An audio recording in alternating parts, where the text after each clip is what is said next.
Hello, everybody.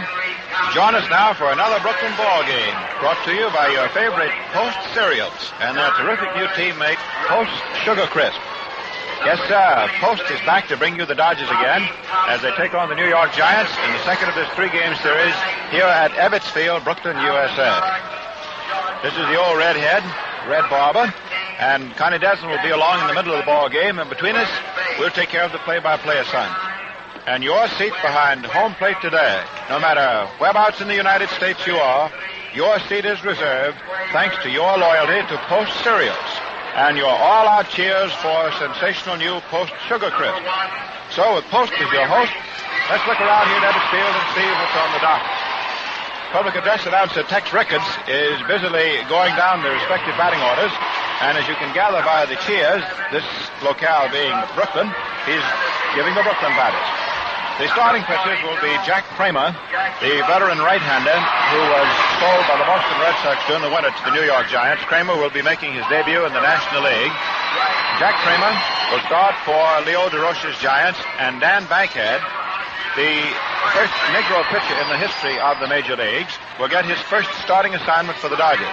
When Bankhead was up and broke the ice a couple of years ago at Brooklyn, he only got in 4 games and on every occasion was a relief pitcher. So this is his major league starting debut, and so thus it's a big afternoon for both of these right-handers. Kramer last year with the Red Sox won 6 and lost 8.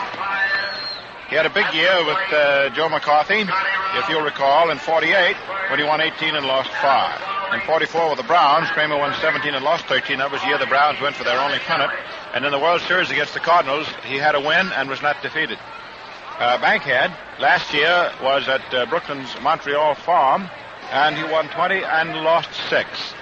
Each of these pitchers has pitched impressively this spring, and that explains why they are getting the starting assignments. This clear, sunshiny, although it is a cool Saturday afternoon here at Brooklyn. Now for the invading Giants, and it's always a hot time in Brooklyn when the Giants come over. It's always a hot time whenever these two clubs tangle anywhere. Ed Stanky is leading off for the Giants. Whitey Lockman hits number 2 in left field. Third baseman Henry Thompson is batting third for New York. Rookie Don Mueller, M-U-E-L-L-E-R, is in right field. Center fielder Bobby Thompson. There are 2 Thompsons. Center fielder does not spell his name with a P in it. It's just T-H-O-M-S-O-N. Bobby Thompson in center. Alvin Dark, who came to the Giants along with Stanky from the Braves in that big winter deal. Dark is at short.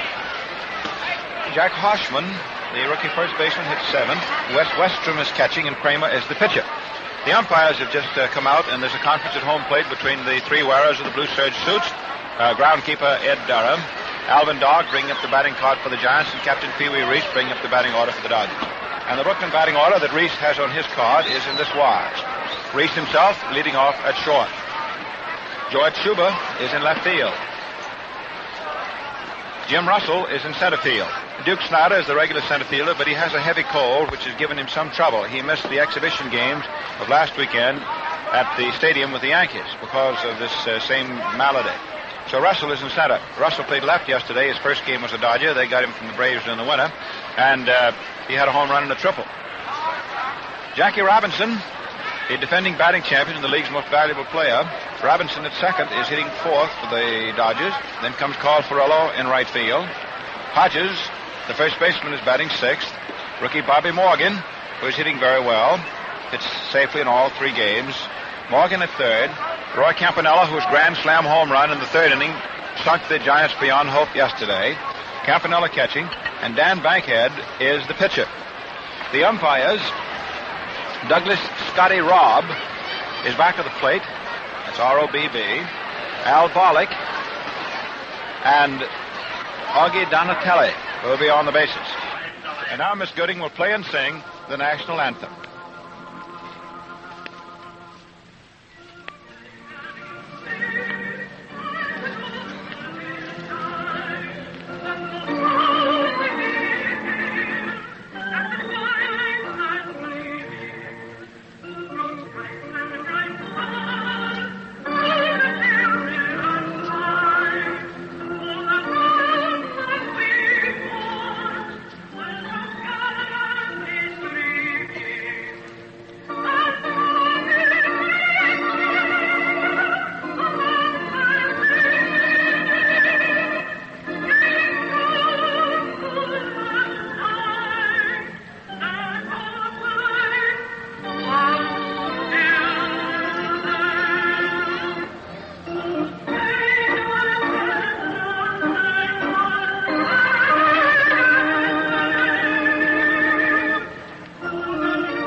those of you who are tuned in for your first time to a Brooklyn broadcast, as this is the first Brooklyn regular season broadcast to be on a coast-to-coast hookup, in addition to the station in New York that usually carries the games and has been doing so for 9 years, that is a pregame custom at Ebbets Field, the playing and singing of the national anthem before every single ball game.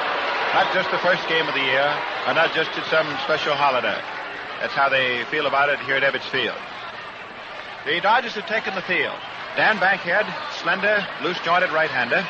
Roy Campanella, stocky catcher. That's the battery. Big Gil Hodges at first base.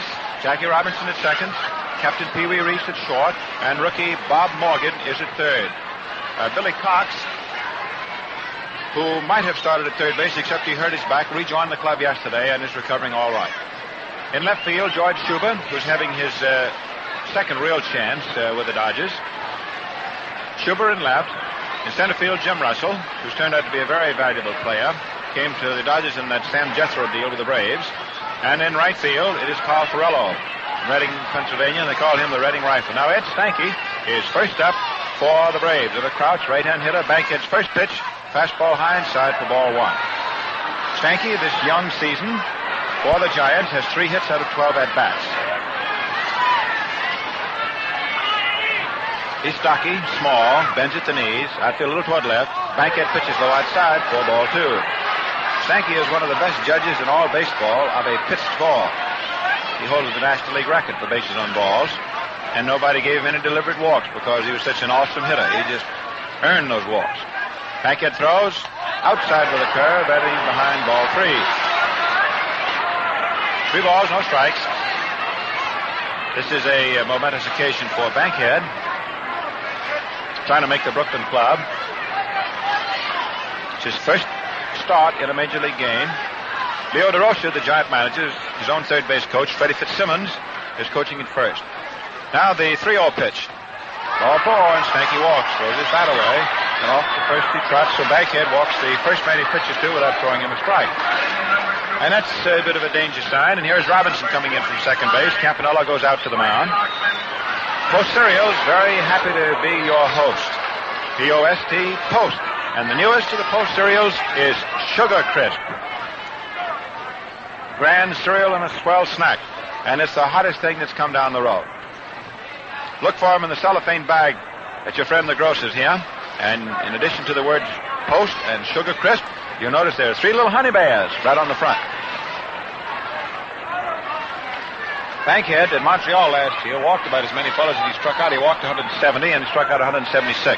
Putty Lockman, left-hand hitter for the Giants, batting at .333. Takes a call strike. Bankhead came down with his change. He slowed up on it and had it over. Campanella is most apt to make a pitcher use a changeup ball when he is getting wild. In other words, he makes him stay away from the fastball.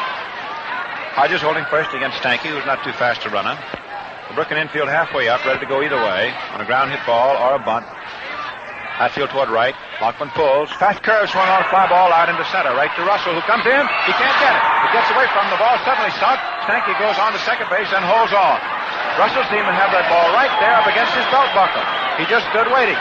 We said it was right after Russell. Then suddenly at the last moment, he ran in a step and dove for the ball and had to trap it. The ball must have suddenly sunk. The wind is not blowing in, the wind is blowing out. So it wasn't a question of the wind holding up the ball. It was a question of that ball probably sinking. Sometimes those line drives do that. So it is to be scored as a base hit. So there's a break for New York. Break against Bankhead. And let's see now whether the Giants can exploit this opening or just what happens. Yesterday's ball game, the first meeting of these two clubs, the Dodgers hammered the Giants early and often and beat them 8-1. The Giants have lost all 3 of their games this year. The Dodgers, after losing their first game with Philadelphia, won the next 2. So Giants at first and second, and Henry Thompson, the Negro third baseman for the Giants, who broke the ice for the Polo Grounders, left-hand hitter, is up and takes a fastball low inside at the knees. Ball 1. 1 ball, no strikes. Down in the Brooklyn bullpen, a fellow who wears number 13 by deliberate design, Ralph Branca, is warming up. Big towering right-hander warming up with Sam Narron, the Dodgers bullpen catcher. Campanella goes out to the mound again to talk to Bankhead. Dom's in trouble. He put himself in trouble by walking Stanky without throwing a strike. And then something happened to that line drive, and Russell, who is a sure judge of a ball, didn't come up with it. He's standing there waiting, confidently. 1-0 pitch. Quick curve in there for a call strike. 1 ball, 1 strike. The Dodger infield has to be ready for the bunt if that's the way Leo wants to play it. Batter Thompson. This is Thompson, Henry Thompson, the left-hand hitting third baseman. Hitting at 375, 3 for 8 this year in a crouch. The pitch, he takes a curve high inside for ball 2. 2 balls, 1 strike.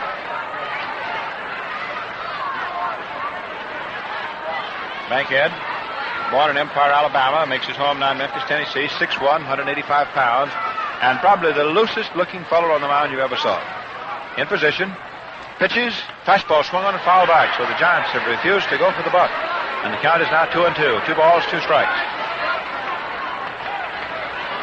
DeRocha coaching at third hollers. All right, Henry. So we have action at Ebbets Field, Brooklyn. And there's always action here. Broadcast is toward right. Groundkeeper Ed Durham, under the supervision of business manager Jack Collins, got this ballpark manicured to where it looks like you could eat off of it any place you wanted to. Henry Thompson steps out to get Tyler waiting. 2 balls, 2 strikes. No score. The Giants threatening here in the top of the first inning at Ebbets Field. Bankhead in position. Henry Thompson crouches, severe crouch, left-hand hitter. Right-hander deals, curve, tip, foul, and it's 2-2 still. Campanella was fighting it like it was a mad bumblebee trying to hold it, but he couldn't do it. Catchers are not expected to hold foul tips. There's never any error charged against them. Any criticism leveled if they do not hold them. If they do hold them, fine. If they don't, well, that's the way it goes. Now let's see. Bankhead coming to his stop. Looks at second. Deals. Curve way outside for ball 3. He was a long way away from the plate on that one. 3 balls, 2 strikes. Dan Bisley chewing gum out there. He doesn't look like he weighs 185. He is so bony and angular. And he has a tremendously loose hip motion. Stanky at second. Lockman at first. Stanky not too fast at second. Lockman can fly at first. Infield and double play depth. 2-2 count. They might be running. Let's see.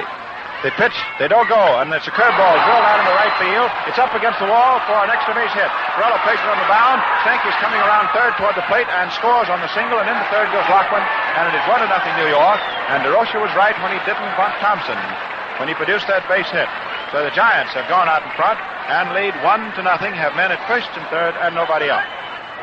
Looks like you got in here just in time because the pot is bubbling here at Brooklyn.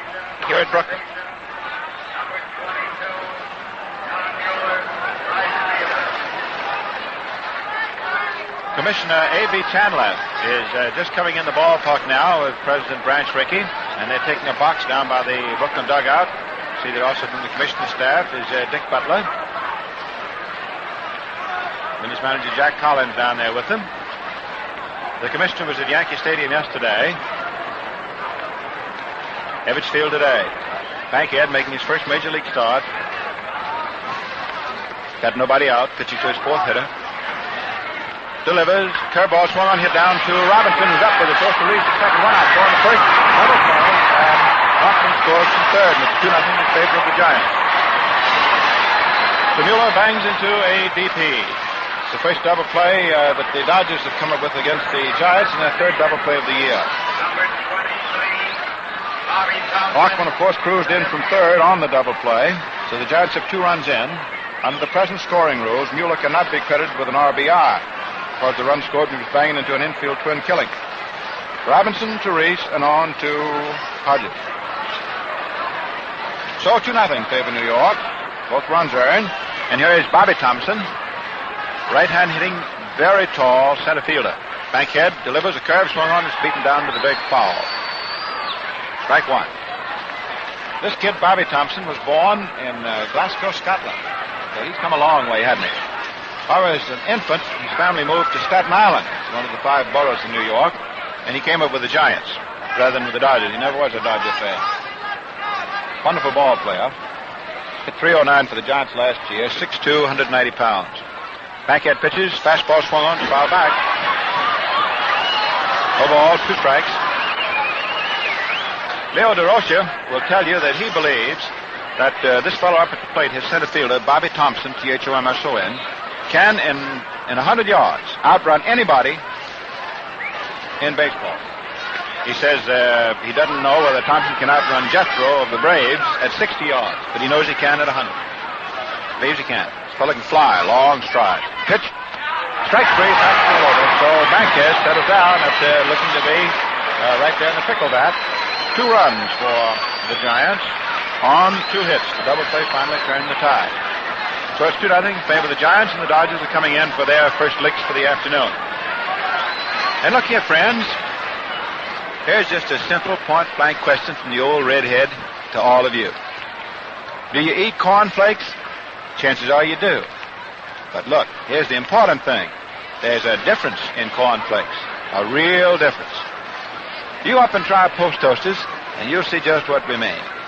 Yes, sir, there's a difference in cornflakes, and it's post-toasting that makes that difference. Now, once you eat them, you'll agree. Post Toasters are extra crisp, extra delicious, better in every way. Post Toasters are fresher, too. Fresher than ever before. Now so fresh that they taste just toasted. So next time that you stop by Joe the Grocer's, don't ask for cornflakes. Ask for Post Toasters, the better cornflakes. That's guaranteed fresh Post Toasters, one of the famous Post cereals. Try them all, yeah?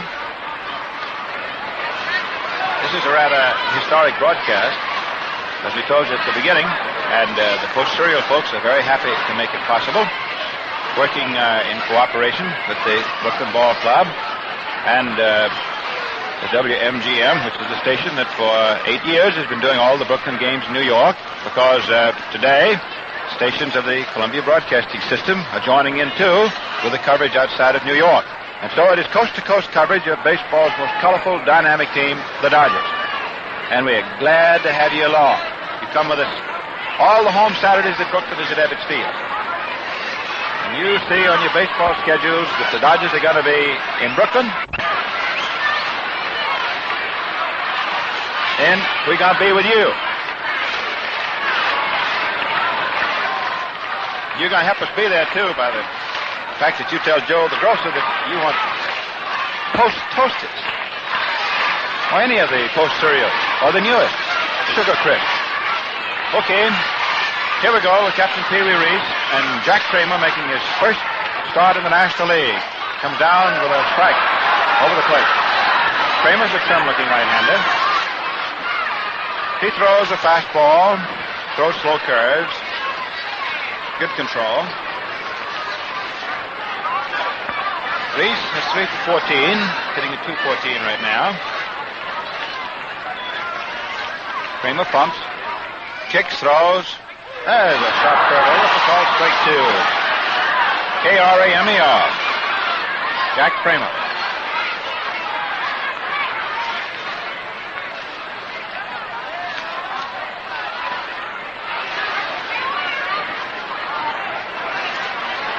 Well along, 32 years. Outfield shaded toward left. Reese swinging from the end. Swings, and there's a high pop fly in the short left center. Left fielder Lockman's in. Under it, and he takes it for out number 1. So we have 1 up and 1 gone for Brooklyn. Last of the first inning. The Giants leading 2-0, and this is baseball's most heated rivalry. Giants and the Dodgers. And DeRocha and the Giants trying so hard to win their first one. They've been under very heavy criticism for losing their first 3.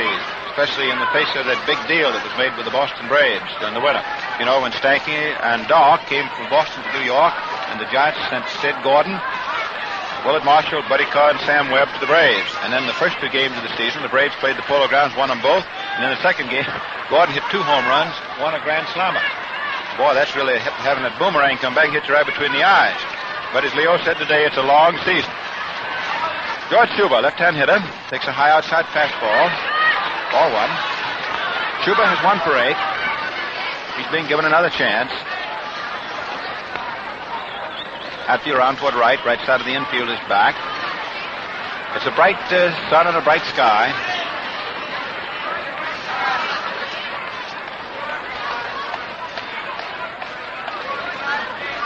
pitch. Slow curve right over for a call strike. Kramer's one of these fellows that pumps and hitches and tries to catch you between swings.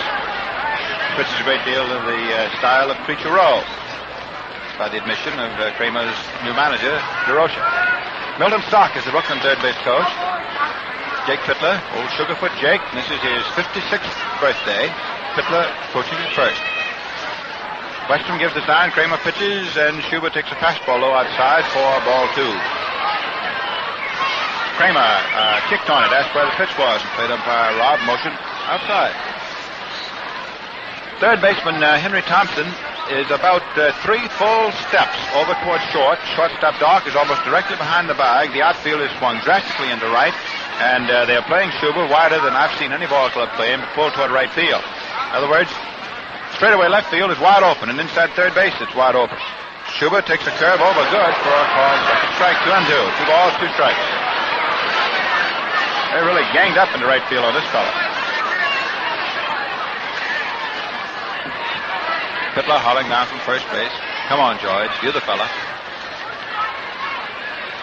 Jack Kramer with 1 out, pitching his first inning in the National League. He's fidgeting around out there on the mound. There's nobody on base. Pumps once, pumps twice. Right-handed kicks high, throws. Fastball swung off. Drilled deep out into right center field. Back goes Thompson, way back in the corner, and makes the catch 390 feet away in the right center field corner. So Schubert tagged it, but it's just out number 2. 2-man gone, and Jim Russell playing his second game as a Dodger. He's a switch hitter, or some people say a turnaround hitter, and he's batting left-handed against right-hander Kramer. Russell went 2 for 4 yesterday. He hit a home run, and he hit a triple. And for every home run that is hit in a Brooklyn ball game, or every shutout pitch, there is an award of a case of Post Sugar Crisp. So Russell collected yesterday. The pitch, fastball on the outside. Ball 1. Kramer monkeys around, pitches here, pitches there. Al Barlick, the first base umpire, just noticed that the bag had been kicked a little bit out into foul ground, so he runs up there and kicks it back into fair. Attention to small details, very important. Umpiring anything else. Slow curve outside to Russell, and it is ball 2. 2 balls, no strikes. Doc is coming in from short and is talking to Kramer. Apparently, Doc must have noticed that Kramer has kicked on a couple of decisions at the plate. Maybe he's saying something to him.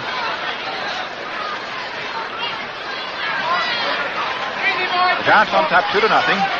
They got 2 runs off Dan Bankhead right at the bell. Bankhead began his own difficulties by walking Stanky. That's the first rule in the book for pitchers. Don't walk them, and certainly don't walk that first. 2-0 pitch. Curve outside for ball 3. That was a big, slow rainbow. 3 balls, no strike. In case you just joined us on this broadcast of the best wishes at Post Cereals, Stanky walked. Went to second base as Lockman's line drive apparently suddenly sank in front of Russell. Russell seemed to have it caught all the way and then dove for it, and too late. Thompson singled off the right field wall to get 1. Mueller hit him to double play, and the second run came over. There's a call strike for Russell on the outside. 3-1. Fine crowd here at Ebbets Field, and the Dodgers and Giants will be here tomorrow. Game time tomorrow, 2 o'clock, and business manager Collins told us before today's game there are 14,000 seats of all kinds that will be available on sale at the park tomorrow when the gates are open, around noon. 3-1 pitch, ball 4, and Russell becomes the first Dodger runner with a base on balls with 2 out after the first inning. Jackie Robinson, who is hitting so far with 6 hits for 11 at-bats at .544, the defending batting champion, presented by Ford Frick yesterday with a silver replica of a baseball bat sent by the Louisville Slugger people. The Hillerick Memorial bat, emblematic of winning the batting title last year. He was also voted the league's most valuable player. Robinson, his weight now is 208 pounds. He's in fine shape. Playing him straight away. The wind is blowing to right field. Curve is good on the outside for a call strike. Jack, I think, is a little unhappy about it, but he didn't turn around. For the Giants, the veteran Jack Kramer, making his first National League appearance. He was formerly over there in the American League with the Browns and the Red Sox. Wes Westrom is catching. Jack Hoshman at first. Russell is leading off at that point. 2 out. Stanky at second. Alvin Dock at short. The third baseman is Henry Thompson. Kramer in position. Deals. Curve high. And it is ball one. It was very high. And ball 1 strike. In left field for New York, Whitey Lockman. The center fielder is Bobby Thompson. And the right fielder is Don Mueller. Hit the umpires again. It is Doug Scotty Robb back of the plate. Al Bollock is at first base, and Donatelli, rookie National League umpire, this is his second series in the National League, is at second. Kramer coming down to his set position. Delivers. Robinson swings and misses. The ball was sneaking. Took a little bit off of it. 1 ball, 2 strikes.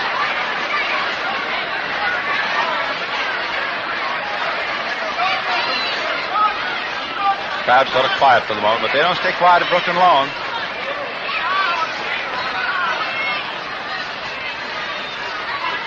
Robinson holding it club down by the end. Strong right-hand hitter.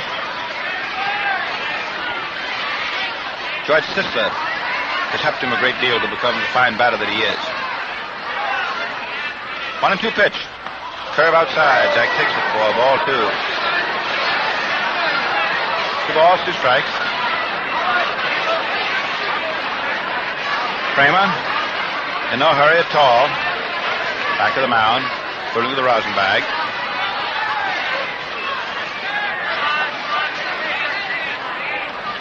Two and 2.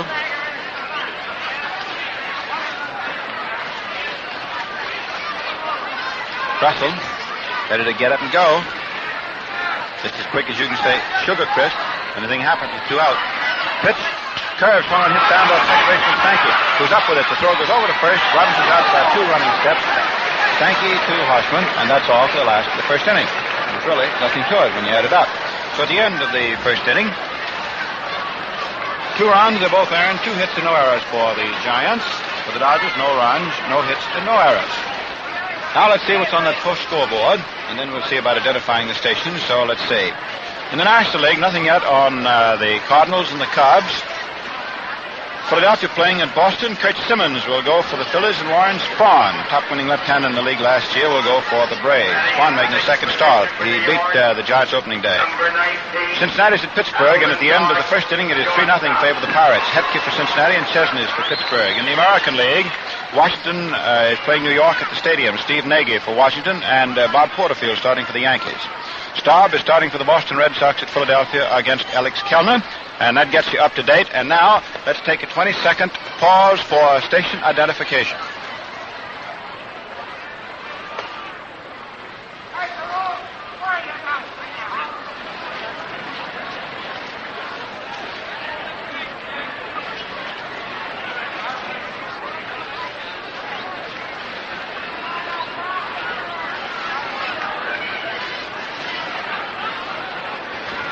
Hello, everybody, and those of you who may have just joined us, this is Red Barber speaking to you for Post Cereals from behind home plate at Ebbets Field, Brooklyn.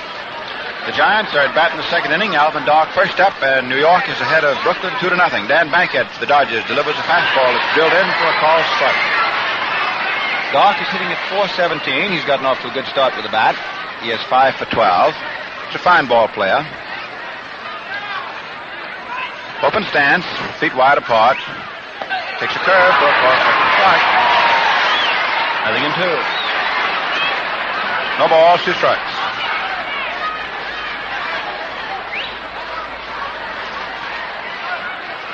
Hatfield. Swing around into left. Infield is up a step because this fella can run. Dock backs out of there.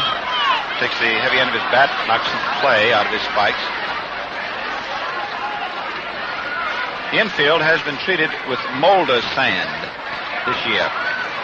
It has a darkish gray color. But the short is free, and Bankhead strikes him out. Back makes Dock chase a low outside hook. Second strikeout for Daniel.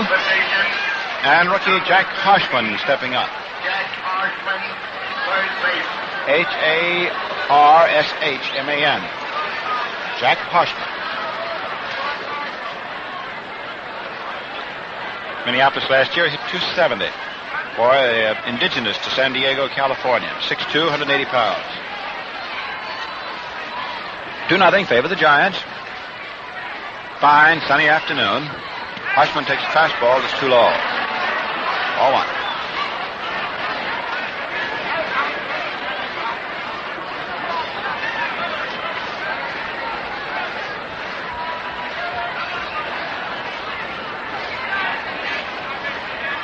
Throw. Let a curve go inside the shin. 4-2. We'll keep you posted on the other ball games as they go along.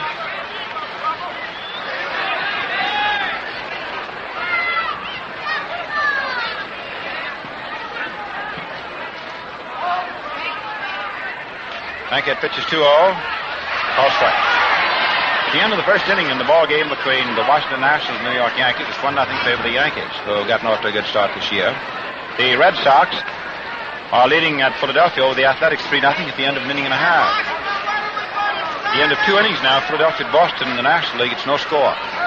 The 2-1 pitch to Hoshman, foul tip, and it's now 2-2.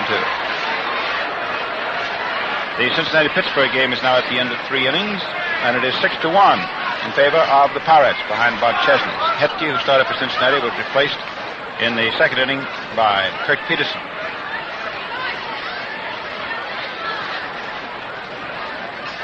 Outfield, round to the right.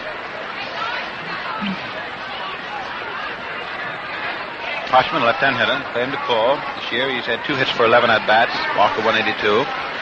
But percentages are not too indicative this early. 2-2 pitch, fastball, foul tip, still 2-2. Bankhead, turn that one loose.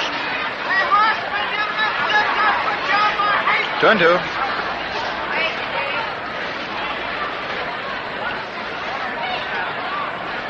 Dan steps upon the mound.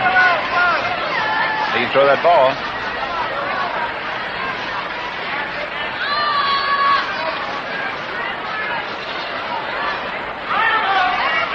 Sets.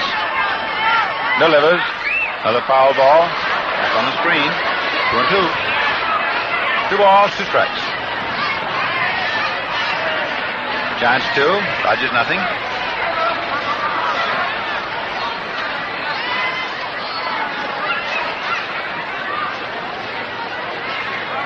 The wind is rather gusty this afternoon. At times it is strong, then it seems to slow down. But the prevailing course of the wind is out to right field, which is the short field here at Ebbets Field.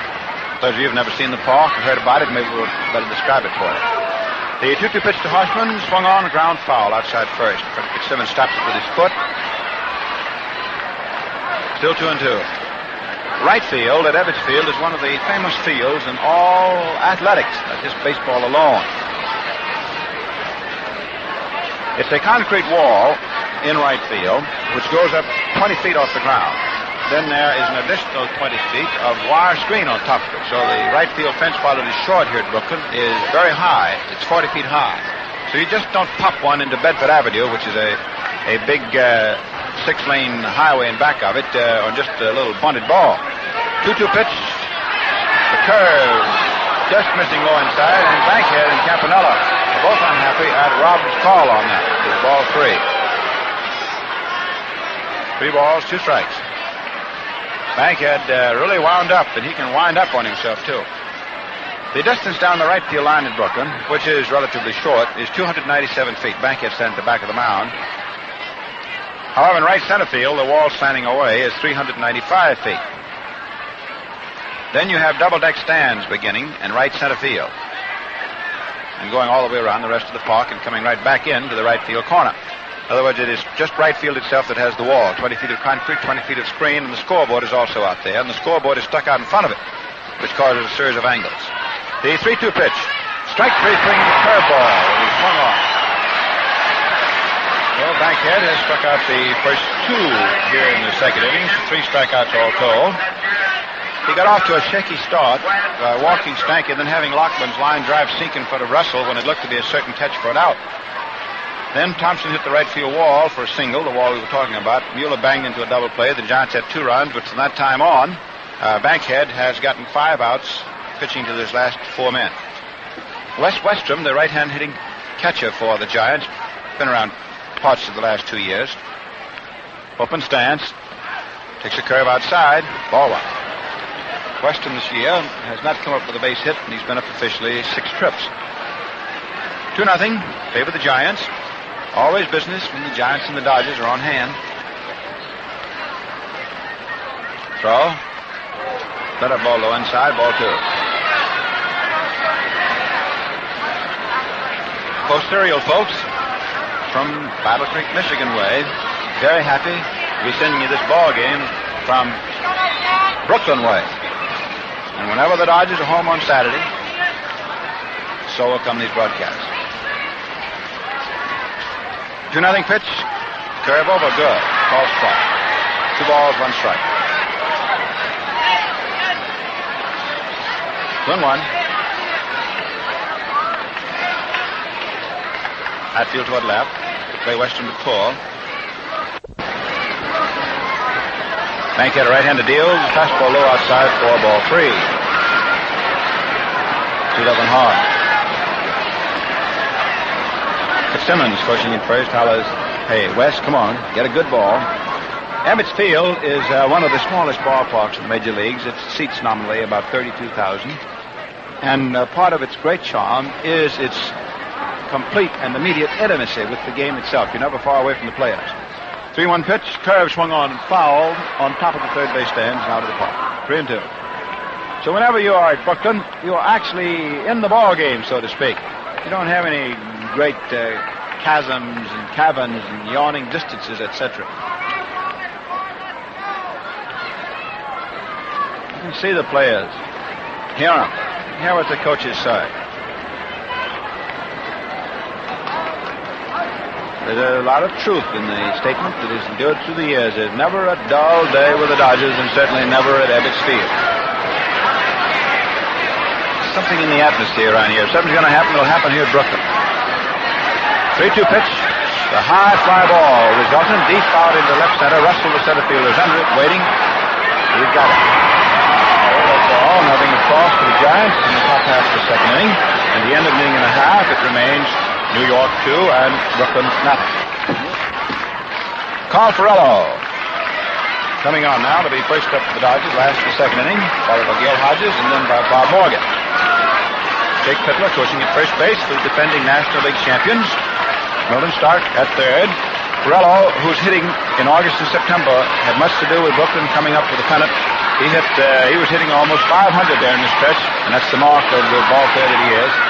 Ferrello hitting now 3 for 15, 231. Outfield back into right.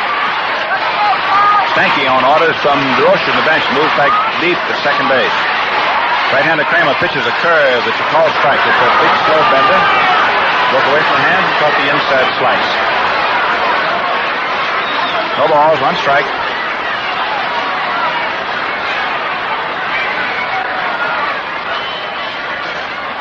Throw has something in his eye. Steps out of the box for the moment.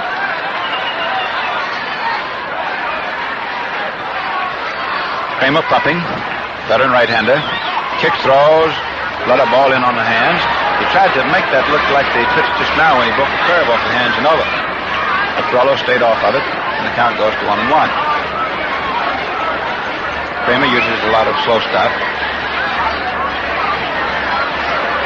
Manager Bert Shotton of the Dodgers, who doesn't wear a uniform, sitting back there in the dugout.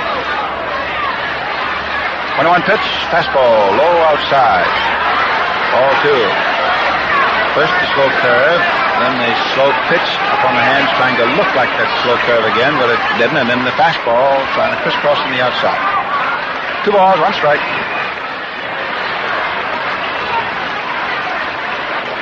Ferrello choking his stick just a little. He's quite strong. 2-1 pitch. Fastball outside for ball 3. So Kramer is behind now, 3-1. Ferrello has the orders. He looks at third base coach Milton Stark, who usually is the central man in the Brooklyn wigwag system.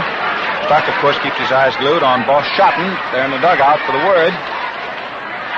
In the major league, these fellas just don't go out there and do as they please. They take orders.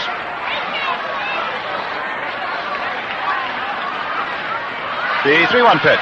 Swung on. Hit sharply down to short. Alvin Donk is up with it. Plenty of time for the throw. The first pitch is accurate for the hospital, and Ferrello's out by 2 steps. So Thal was hitting and grounded out short to first. Number 14. Gil Hodges, big first baseman, stepping up.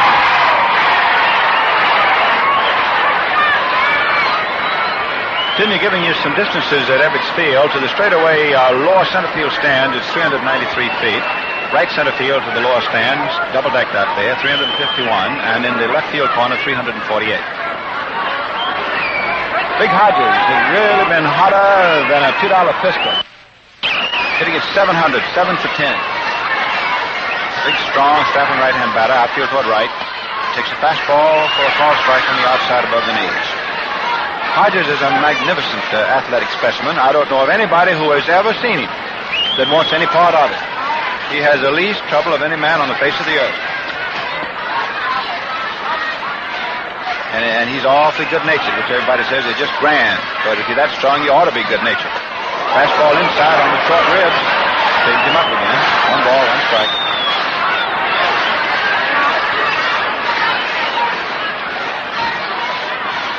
One and one. Outfield deep, round toward left. Hodges is just coming into his own as a ball player.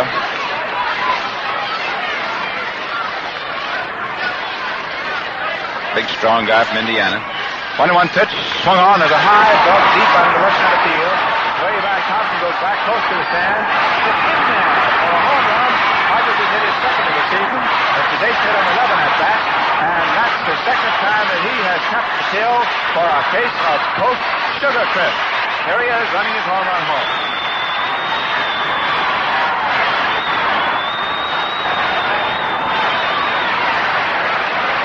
So he's busted up way out there where it is marked, 390 feet in the lower left center field stands. It gives Gil 2 home runs, 3 runs batted in. 8 hits for 11, and Bobby Morgan, who has 7 hits for 13, breaking in as a rookie. Stocky, blonde, right-hand batter. Morgan hitting at 538 is up there. So the Dodgers break through, and it's now a 2-1 game favor the Giants. Morgan takes a good curve for call strike. Looks like you said that Hodges is big and strong just in time.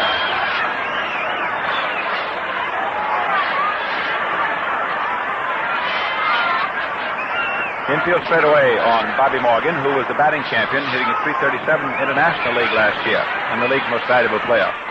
Takes a fastball high inside, ball 1. Vance Ricky's farm system, pushing up one promising player after another to the Dodgers. And the great baseball dynasty being built for Brooklyn.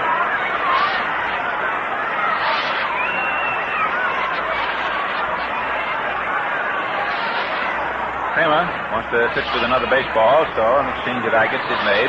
That any argument about plate umpire Rob. A ball and a strike. 1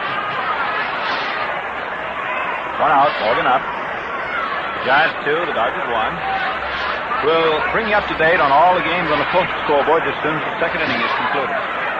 So you hang around here. 1-1 pitch, curve, swung on, hit foul. Outside third base, that was a pretty hot shot. Ball is hit down toward the Giant bullpen, which is in the left field corner. The Giants and the visiting teams at Ebbets Field use the dugout on the third base side and the bullpen in the left field corner. The home club, the Dodgers, use the dugout on the first base side and the bullpen in the right field corner.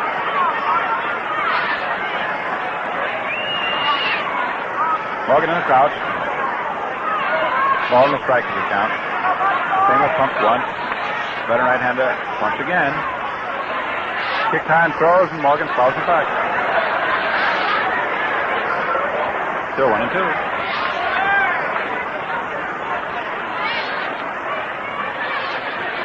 Used to play baseball is taken out by the umpire's ball boy. Doc from Justin Scott had a little visit to the pitcher.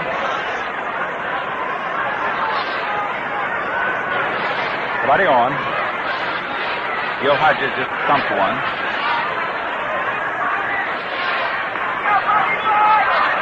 So, curve one on, and Hodges puts the ball out to the left field corner. Lockman goes over and makes a nice catch of it. Still out number 2. Lockman can go. 2 down, and Roy Campanella, who really hit one for our case at Sugarcrest yesterday, a grand slam home run, the first in his major league career. Campanella stepping up. Roy has 3 for 7 this year, hitting at .425. He's rated by a lot of knowing baseball people as the best catcher in the game. Bar none. Stocky, powerful, catch every day. Hatfield, down toward left. Kramer delivers, and Campanella sits down. The ball right at his catch. Down he went. There was a fastball. The ball players say that would have been stuck in his ear if he hadn't ducked. It's a rough game, this baseball. You don't think so? In fact, as anybody who's connected with baseball winces when you say that it's a game. Players, their wives, club executives. It's a business and it's a rough. Okay. Kramer deals and Campanella swings and fouls it off. Fastball coming in there. Took just a little bit off of it. 1-1.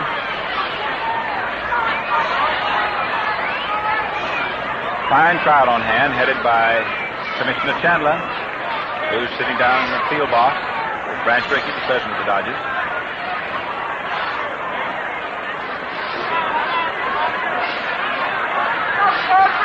.1 pitch. Ball strike on the outside. Throw the knees. 1 ball, 2 strikes. 2 men out. Chance leading by a tally, 2-1.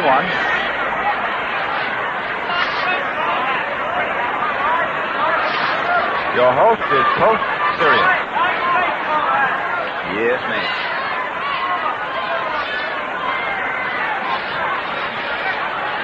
Kramer has a little trouble reading his sign, hung out by Weston. That's for it again.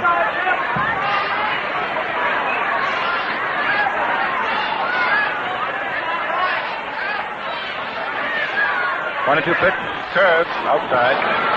Ball 2-2. 2 balls, 2 strikes. The breeze is now blowing steadily and vigorously out toward right. It's a wind that would help a high drive hit toward right field. It would hold up to some degree a high fly ball hit out into left. It would help on the bias, the ball hit high out into center. 2-2 pitch, curve swung on and hit out into right field. There's Mueller back up against the scoreboard waiting for it. He makes the catch and Campanella into the top.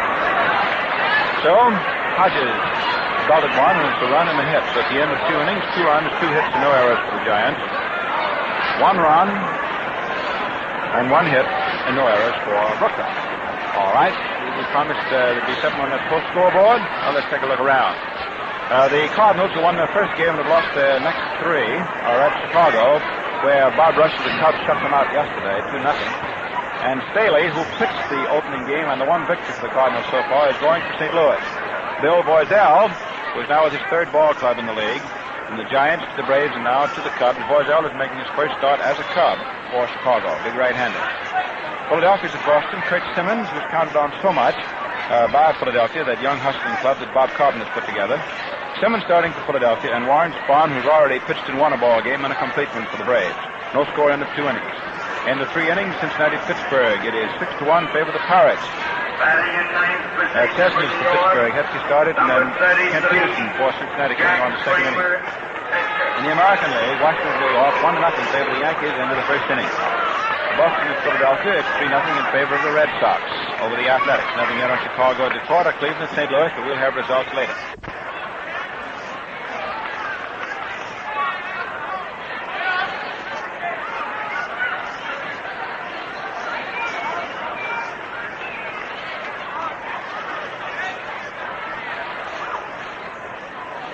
Now we're moving to the 3rd inning, and pitcher Jack Kramer is the first Giant hitter. Outfield back into right. The wind has shifted and is blowing toward the right field corner now. Kramer, right-hand hitter, bankhead pitcher to curve over first strike. Kramer hasn't been up in the National League this year, so of course we don't have any batting percentage for him.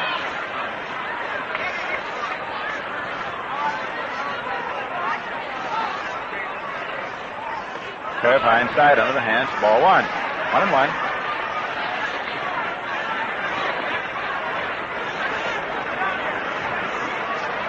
Things going quietly to the second. They won't stay that way long here at Brooklyn. 2-1, favor the Giants. Bankhead's pitch. Fastball is time inside for ball 2.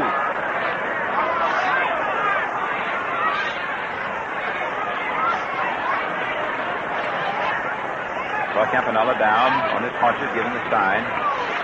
And a steady target thereafter. Pitch. Called second strike. Fastball on the outside. Now Kramer steps out of there and starts arguing with Rob a little bit.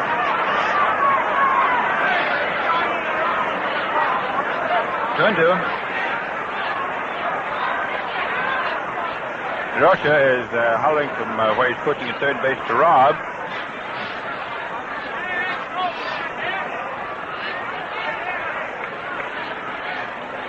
Bankhead pumping. Loose right-hander pitches 2-2. Curve swung on to the high fly ball in close to the left field foul line. Kluber's over. He's under it, and the left fielder has it. 4 out, number 1. For Kramer is retired. 1 up and 1 away. Here's Ed Stanky, who drew the base on balls to begin the ball game, and was later turned into a run. First for the Giants 2. The first 3 men for the Giants got on. And nobody else had gotten on. 2-1. Favor New York over Brooklyn. Kramer putting on his jacket, going back in the dugout. Stanky is hitting at 250, 3 for 12.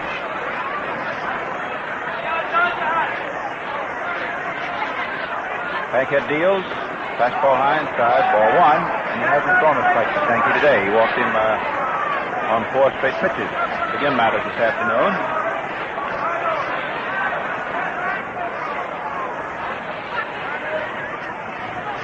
Don delivers.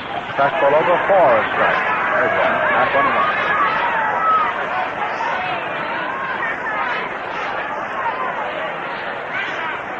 Ball and a strike. 1 out. Curveball over for a 4 strike.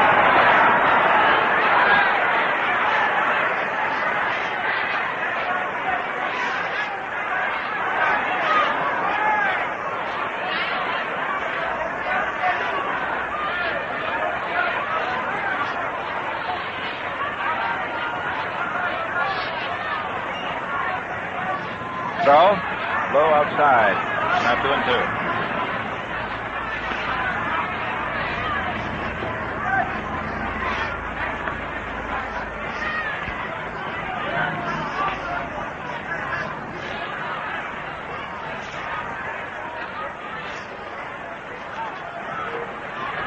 Pitch is a curve swung on, hit down to the third base and foul.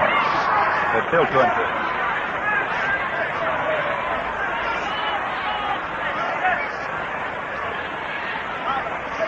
2 balls, 2 strikes. In the 4th inning in the Philadelphia-Boston game of the National League, the Phillies came up with a run off Warren Spahn, and they're leading 1-0. The Braves at bat in the last half of the 4th inning. The Cardinals just opened up, getting 2 runs off Boiselle and getting him out of the ball game at Chicago. Go ahead, 2-0. Bankhead pitches 2-2 to Stanky. And the curve just pitches in the outside, and now the Brooklyn battery is complaining. 3 balls, 2 strikes. Boiselle started for the Cubs. The Cardinals got him out of there, and Johnny Vandermeer, who during the winter went from the Reds to the Cubs, took over. So the Cubs are bad in the first inning, and the Cardinals are ahead 2-0. The Giants are leading the Dodgers here at Ebbets Field, 2-1. Thank you, the hitter. 1 out, nobody on.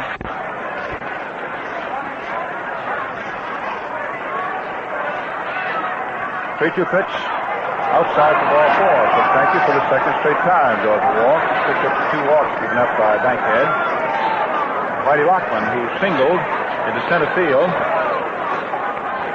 First inning. He's hitting at 375, 6 for 16. Is up to his second at bat. The Pittsburgh Pirates at the end of 4 innings are now leading the Reds 9-1 in the Pittsburgh game.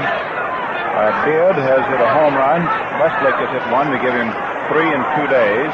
Fernandez has hit 1, and Kiner has hit 1, his second in 2 days for the Pirates.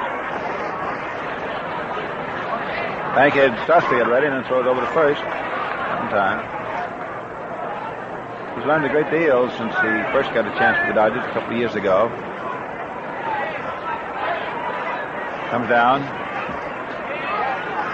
Stops and throws. The curve swung on. There's a high fly ball in deep center field. Russell goes back, sets, makes the catch. Stanky is starting for second base, and here's the throw coming into Robinson, and Stanky is safe. He makes it. Russell's throw into Robinson, the second baseman, was just on the shortstop side of second. Jack had to go out to the ball and then try and dive back in, and Stanky surprised him and tagged up at first and went into second base. The ball was hit right back up against the center field wall, 90 feet away. Well, that's Stanky, I guess, figuring that his old teammate Russell doesn't have that much on. They both won the Boston Club together last year, the year before. Now Russell looking in the ground. Yes, he wondered, well, how did Stanky, who's not so fast, get that jump and beat me? He did it. So, 2 outs. Stanky's in scoring position, as they say in baseball, at second base. And Henry Thompson, left-hand hitting third baseman, who singled and got in the Giants' first run. The first inning is up. He's 4 for 9 this year, hitting .444. It's 2-1, favor New York. Bankhead delivers. Curve is low. Ball 1. 1 ball, no strikes. Stanky at second. Being careful not to get off too far.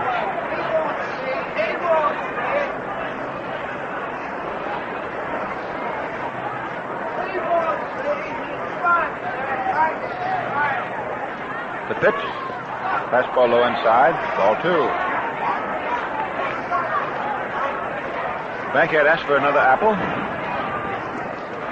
Exchange is made. The Post cereal people, and the newest to the Post cereals is Sugar Crisp, and it's going like wildfire. Very happy to bring you this first regular season Brooklyn baseball game, not only in New York, but on coast-to-coast hookup all over the country. Glad to have you. Every Saturday the Dodgers at home, be the same. 2-0 pitch. Curveball too high for ball 3. 3-0.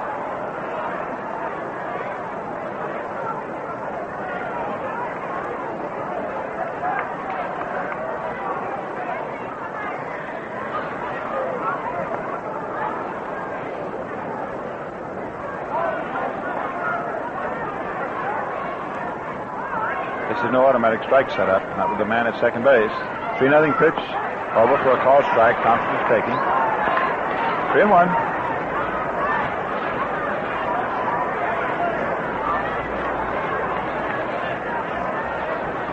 Henry is probably on his own up there to hit if he pleases.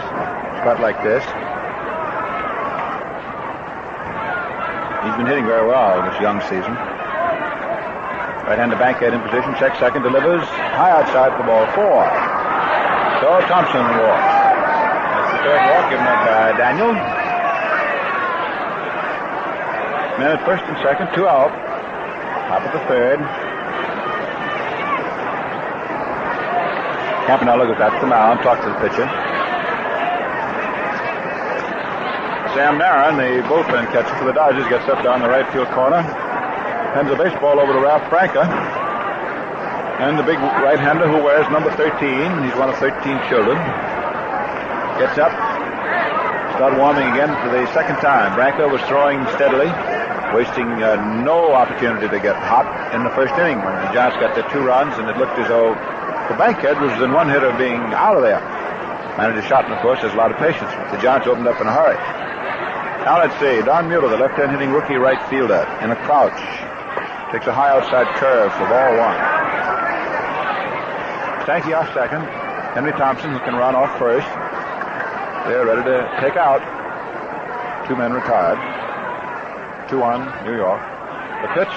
Curve swung on. There's a high pop fly in the short left field. Shortstop Reese is back. He's under. Shortstop's under and has it. Out number 3, and the John Cret goes by the boards. No runs, no hits, and 2 men left.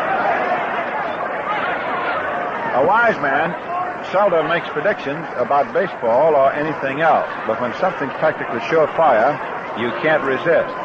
And if ever I saw success in the making, it's our new Post cereal, Sugar Crisp. In city after city, wherever it's been introduced, Sugar Crisp has been a smash hit overnight. So when we say it's going to be one of the biggest selling cereals in America, We are not just moving our molars. Have you tried it yet? Sugar Crisp, you know, is made of delicious big wheat puffs toasted with sugar and honey. You just add milk or cream, and you've got yourself a truly tantalizing breakfast dish. In fact, friends, Sugar Crisp is so good you'll want to eat it right out of the bag. For breakfast, it's dandy. For snacks, it's so handy. Or eat it like candy. Get a good supply at your grocer's, will you? Look for Sugar Crisp in the red, white, and blue bag with the 3 brown bears. It's a Post cereal. Well, let's take 20 seconds now and hear who everybody is. We'll pause for station identification.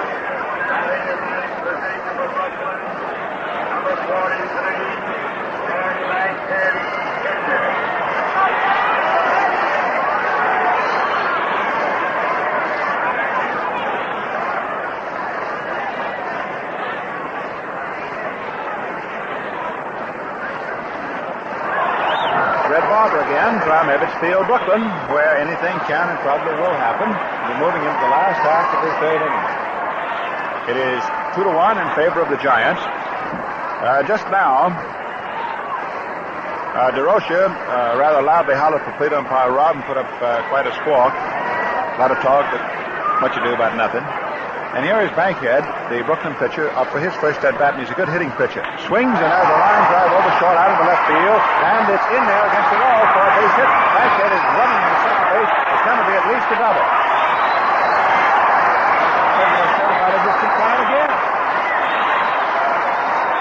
Boy, he really took the toenails off that one. Bingo, big line drive. Bankhead, in his first major league at bat when he came over with the Dodgers a couple of years ago, hit a home run. So he lines a double off the left field wall and puts for himself the tying run at second base. That's the second Brooklyn hit. Time is called while a sweater is taken out to Bankhead. It's a chilsome afternoon, even though the sun is out, and it's very pleasant sitting in the sun.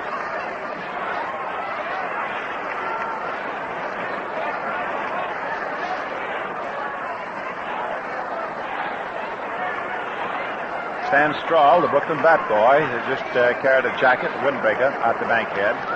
The Dodgers are wearing their home whites, and the Giants are wearing their road grays trimmed in black and orange. Westrum is down, giving the sign. Pee Wee Reese, who flied out to left field, his first at bat. Hitting at 200 so far, 3 for 15. These batting percentages we give you are right up to the time the batter is there at the box.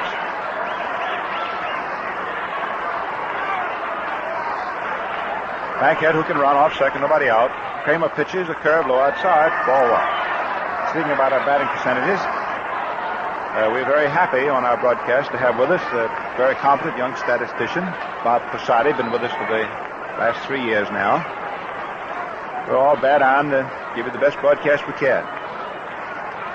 We got a fellow we want you to meet in the 4th inning, too, that you're going to like. A fellow named Connie Desmond. He and I have only been together 8 years. We're almost on speaking terms.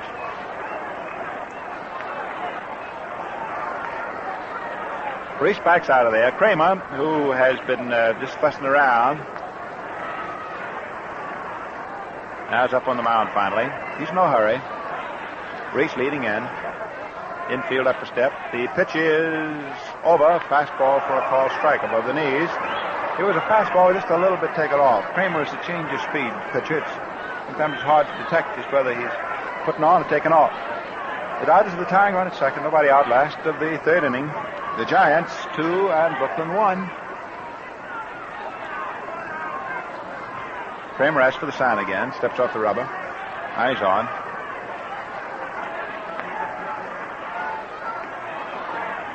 Right-hander sets, pitches, a curve on the outside corner for a call, second strike. And Reese walks out of there. 1 ball, 2 strikes. If you're going in for first with popularity, don't take up the profession of umpiring. Anytime you call a player that's anyways a tall on the borderline, so sure as you call it, you're going to have 50% of the fellas in these monkey suits out here unhappy. 1 ball, 2 strikes. Wind blowing out to right field. Reese is a left field hitter as a rule.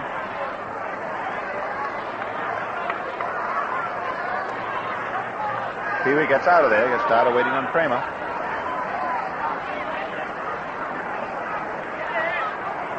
Veteran right-hander comes down, stops, delivers, curve outside for ball 2. 2-2. For tomorrow's ball game, Jack Collins, business manager of the Dodgers, has advised there'll be 14,000 seats of all kinds on sale when the park is open tomorrow. Don Newcomb is to be the starting pitcher for the Brooklyn Dodgers. Big giant right-hander. While for DeRocher, it might be Marty Kennedy, or it might be Sheldon Jones. Leo said there's a possibility it might even be Hartong, one of the three, probably one of the first two. 2-2 pitch to Reese. Swung on as a ground ball down to short. Bankhead's going over to third. Dark throws to third base, and Bankhead is out. Dark to Henry Thompson, and Reese holds it first. So that was a nice play. Shortstop Dark over to Thompson. Bankhead figured he could get over there. He runs pretty fast. But as a general rule, when you're in a spot like that, you don't try and go over if that ball's hit ahead of you with less than 2 out. In other words, you stay up there. If there's any question about it, you stay at second base. Make the play go to first. So what has happened is the Dodgers have accumulated 1 out, and their potential tying run is moved from second all the way back to first base. Reese is on at first. Scored as a fielder's choice. Bankhead is out at third. There was no force on that play at all. He wasn't forced to go over. The shortstop to the third baseman. And Augie Donatelli, the umpire, was right on top of that play at third, too. He had it.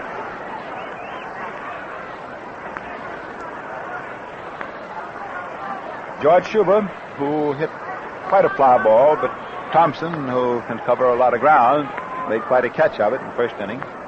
Schuber has 1 hit for 9 at-bats. Of course, if he doesn't pick up, that means that Gene Hermansky would be out there in left field.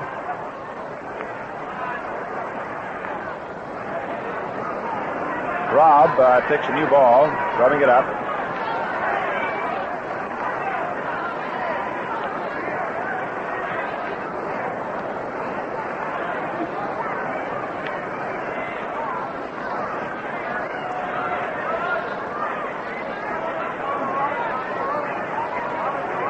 Outfield very much toward right. Infield has also swung drastically around toward first base. They play Schuber as strictly a right field hitter. Reese at first. 1 retired. Giants 2. Dodgers 1. Tying run at first. Right-hander Kramer pitches, and Schuber takes an outside one. About a 3/4 speed pitch for ball 1. 1-0.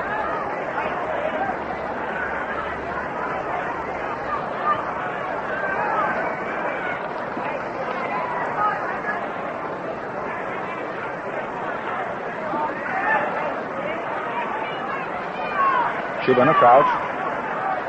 1-0 pitch. Curve low inside. Ball 2.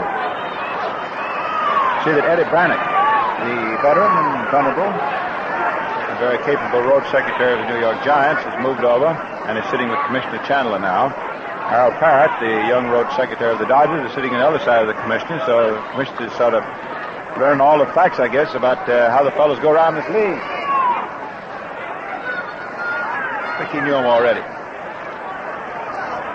I see Schuber up there 2-0. Takes a curve low inside for ball 3, so Kramer says, give me another ball.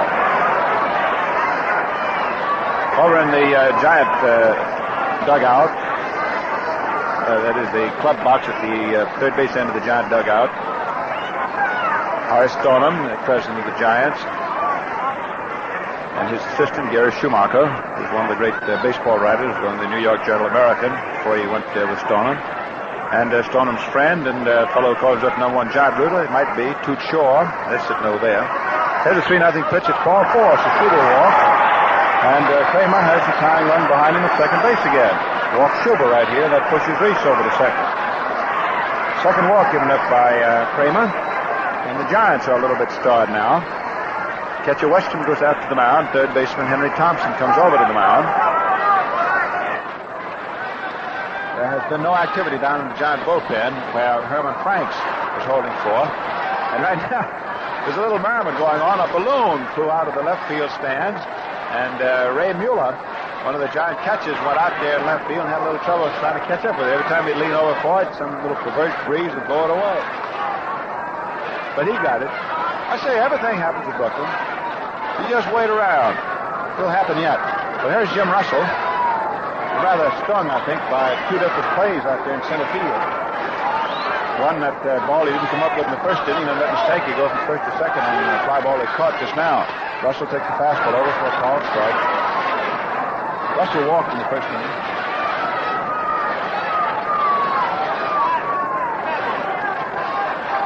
Outfield around toward right. Wind is blowing toward right. Knows if Russell would pull one, while the wind would be with him. Kramer, of course, trying to keep him from pulling.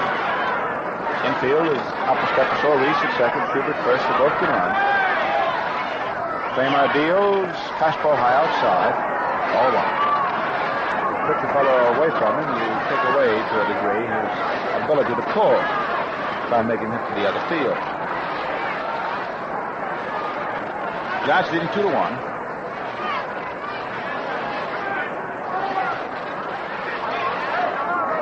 Third and final game of this series tomorrow afternoon, 2 o'clock, here at Ebbets Field. Russell gets out of there. Big red letter home between every one of Kramer's pitches. Now here's Stanky coming in from second base to the mound. He's going to visit with Kramer.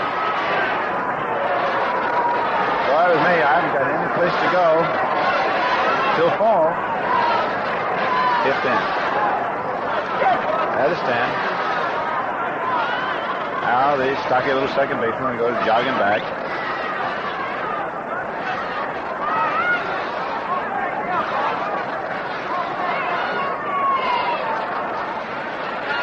His father-in-law is the book from third base coach, making stop. 21 pitch. Curve swung on, hit right down to Stanky. Who's up with it over to second to Doc. One out, two on the first base. Double play. That's all. Russell is not having the day-to-day he did yesterday. So that closes up matters in the last half of the third inning. The double play is Stanky to Doc and over to Hoffman at first base. No runs, one hit. So Bankhead didn't help himself when he ran over to third base when Reese hit that half-speed ground ball to short. Well, folks, Post Cereals, very happy to bring you the ball games. Very quickly, let me run over the Post scoreboard. At the end of an inning and a half of the Cardinal-Cub game, it is 3-1 in favor of the Cardinals. At the end of 5 innings, the Phillies and the Braves, it is 1-0 in favor of the Phillies. At the end of 5.5 innings of the Pittsburgh-Cincinnati game, it is 9-1 in favor of the Pirates. With Beard, Westlake, Fernandez, and Kiner hitting home runs. That gives Westlake 3 for the year and Kiner 2. In the American League, at the end of 3 innings, Washington is leading the Yankees 4-1. And they got Porterfield out of there in favor of Sanford. At the end of 4 innings, the Red Sox lead the Athletics 4-0 behind Starr. Chicago and Detroit have begun. White for Chicago and Hooterman for Detroit. And it is no score at the end of half an inning. Nothing yet on Cleveland at St. Louis because of the divergence in time. We told you a few moments ago that Connie Desmond was coming on to do the middle of the ball game for you. I don't know of a finer broadcaster and, more important, a finer man. I've often said, and I'll repeat it again as long as I've got coast-to-coast listening today, anytime Desmond quits, I'm going to go right out with him. So here is Mr. C.J., better known to the trade as Connie Desmond. And friends, he'll con you. Thank you, Red. Bobby Thompson leading off. Al Dark will follow, and then will come Jack Harshman, the big first baseman. So Dan Bankhead, making his first major league start, has got himself a honey going here. New York out in front, 2-1. Bankhead swings into his windup, comes down with his first pitch, a curveball in there for a strike. Thompson 4 for 9. He was off to a very slow start in the first 2 games. The Giants played over at the Fuller Grounds with Boston. But he's found the range, getting at 444. He figures to be one of the big guns in the Giants' attack this year. He comes up almost on the tips of his toes. He levels that stick. Bankhead spins down, in through there with a curve. Strike 2 called. 2-1 the way it stands in favor of New York. Outfield is set up just about straight away here on Bobby, and they're deep. Alvin Dark waiting on deck. Bankhead serves the strike 2 pitch, curve outside. Of course, he can afford to throw a couple of waste balls now as he jumped ahead with 2 quick strikes. Post Cereals, very happy to be sending it all your way. Russell has gone over a few steps into left center field. Now the 1-2 pitch to Thompson. He lays off at a high fastball. The Dodger bat boy is walking down towards the bullpen with some information from Barney Shotton. Should there be any fireworks, wants a couple of fellas to be up and ready. Now Bankhead throws 2-2 again, swung on and chopped down along the third baseline. Morgan up with it. Bobby's throw to Hodges in time. 0-5-3 of your scoring. One away in the top half of the 4th inning. Giants beating the Dodgers 2-1. Stanky opened the ball game with a walk. Lockman singled him on to second base. Thompson got him in with a crack into left center field, sending Lockman around to third base. And then when Mueller hit into a double play, Lockman scored from third base. That's how the Giants got their 2. With 1 out in the 2nd inning, Hodges unloaded a big 4-base blow deep back in the left center field stands. It was quite a wallop. First pitch to Dark is high for ball 1. Bankhead, after that wobbly start, has settled down. Not given a hit since Thompson, who was the 3rd man up in the 1st inning, hit a run in. Bankhead throws again, overhand fastball, whizzed right through there for a called strike. He has a very deceptive, almost swivel hip motion out there on the mound. And he's got a little fancy flutter kick along with it. Dan spins, come down the curve, outside. Dark ran up as if to bunt. Pitch was way wide. Ball 2, strike 1. Dark hitting at .385, 5 for 13. He and Stanky came to the Giants, you know, in one of the biggest, if not the biggest, winter trade. Sending Sam Webb, Sid Gordon, Willard Marshall, and Buddy Kerr up to the hub. Bankhead throws outside, 3-1. The way it stands now. 1 down here, top half of the 4th inning. DeRocher walking up and down, scratching away with his spikes there. At third base, Freddie Fitzsimmons coaching at first. Bankhead behind now, ball 3, strike 1. Pitch way outside, ball 4, and Dark is on. Walk number 4 given up by Dan. Jack Harshman, who struck out his last time up. Big, tall, gangly first baseman, left-hand hitter. Had a little trouble getting that bat on the baseball, hitting at 167. Hit up 12 times and got a couple of base hits. One of them was a home run at the Polo Grounds against the Braves. Came with a couple on, too. Giants, you know, have yet to win their first ball game of the 1950 season. Dark at first base. Bankhead's pitch comes down. Harshman steps away from a curveball that broke tight up against him. Ball 1. This, you know, is the ballpark that haunts the Giants. Oh, some of the rough ones they've lost over here.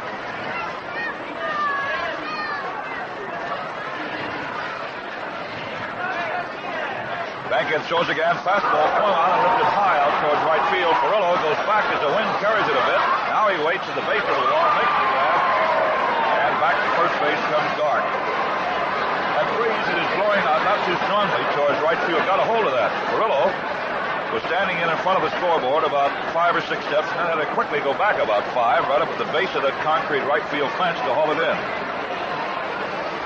2 out. Brings up the big burly catcher of New York, Wes Westrom. And if West knew someplace where they sold base hits, he'd be a pretty good customer right now. He's 0 for 7. Down she comes. Curves one on and hits inside third base. Rolling down into the bullpen of New York. Into third base comes Dark, and DeRocher holds him up on a double by Westrom.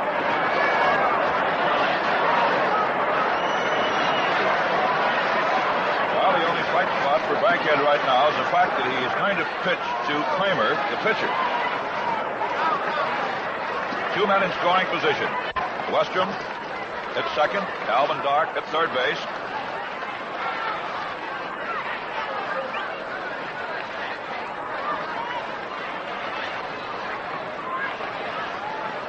Kramer coming up, swinging a couple of sticks. He used to be a good hitting pitcher. This is the same Jack Kramer as with the St. Louis Browns and the Boston Red Sox. He had a great year in 48, won 18 and lost 5. Then in 44, he helped pitch the St. Louis Browns to their first pennant in the World Series, and he won a World Series game, too. Dodger infield laying back, of course. 2 away. They're going for the big out here. New York out in front, 2-1. Bankhead into his full swinging windup. Pumps, comes down the curveball that is low under the knees. Ball 1. First base open. Eddie Stanky's out on deck with a windbreaker on. It's rather chilly in the shadows here at Ebbets Field. Ralph Frank is up throwing down on the bullpen for Brooklyn. Bankhead lines, comes in again with a curveball over for a strike. And it's 1-1. Bright, sunshiny day here in Brooklyn, USA. A few angels up above.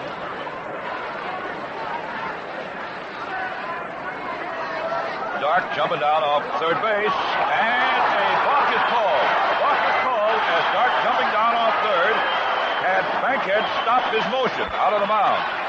And a balk is called. In comes Dark on the third base, goes Westrom, and out to talk to Scotty Rabb goes a whole mess of Dodgers. Clyde Sukforth is up appealing the Dodger case. The jury wasn't out long on that one, I'll tell you that. Dark came jumping down off third base. Bankhead, who had started his motion, stopped. The balk was called. In from third base, to score comes Dark, and Westrom moved up a notch. So the score is now 3-1 in favor of New York. The thing that makes it aggravating for the Dodgers, not only the balk, but they're in a pretty good spot to get out of the inning with Kramer, the pitcher, up there. Bankhead winds, down comes another one, swung on, and there's a fly ball hit deep back in the left field. Schubert goes way, way, way, way back, but the ball is up in there for a home run. Seats. That gets 2 more runs over. Well, how about that, huh?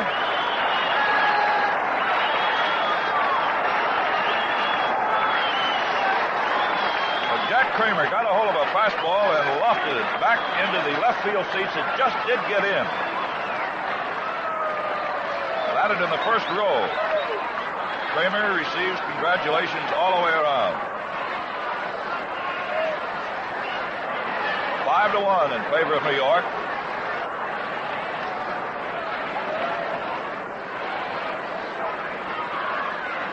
Eddie Stanky was walked both times. Stepping in now. 2 out. 3 runs over here in the top half of the 4th inning. One scoring on a balk, the other on Jack Kramer's home run. Bankhead now ready to serve his first pitch here to Stanky. Comes down with it, swung on, and fouled back up over our heads behind home plate. Strike 1.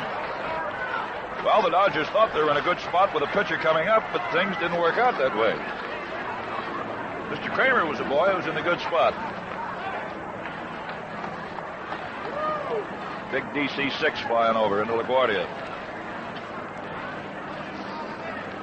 Bankhead pitches again a little, Eddie. High inside, ball 1. Ball 1, strike 1. 2 out. Mr. Kramer made sure there wasn't anybody on after he swatted that one. Boy, that's the insult supreme. The pitcher hits a home run off you. Curve drops in there for call strike 2. Ball 1, strike 2. 5-1. Favor the Giants. Now, the Rocher's got a little smile on his face now. He hasn't had much to smile about this year. Bankhead's next one, a curve that is low. Ball 2. 3 runs in here in the top half of the 4th inning. 5-1, New York. Post cereals. Happy to be sending it all your way. Say, by the way, have you tried Sugar Crisp yet? Oh, boy, if you haven't, right after the ball game, you better get to your grocery store and stock up. They're the new cereal sensation, added to the great family of Post cereals.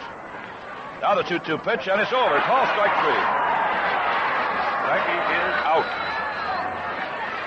3 runs on 2 hits. Nobody left. Well, here it is, fans, hot off the press. The new 1950 Dodger Yearbook, complete with page after page of up-to-the-minute information of your favorite ball club. The Dodgers come alive for you in this book, in stories and in pictures.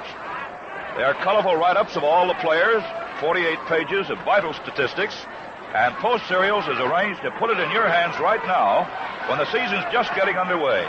Now, here's all you do. Take the top of any regular-sized Post Cereal package or the front panel of a Sugar Crisp bag and send it with a quarter to Dodger Yearbook, Box 79, Brooklyn 1, New York. That's easy, isn't it?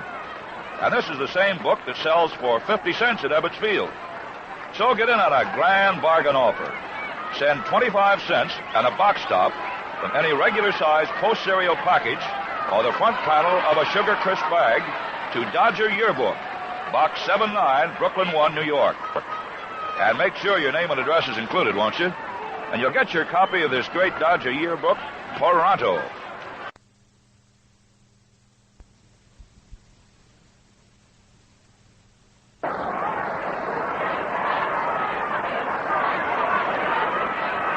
Back at Ebbets Field now, ready to go in the last half of the 4th inning.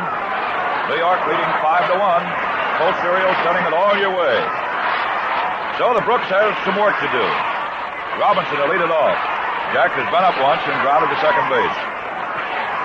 Willow will follow, and then will come Big Hodges. It's been the one-man assault for Brooklyn today. Big home run. Robinson lays off a pitch that wrinkles outside. Ball 1.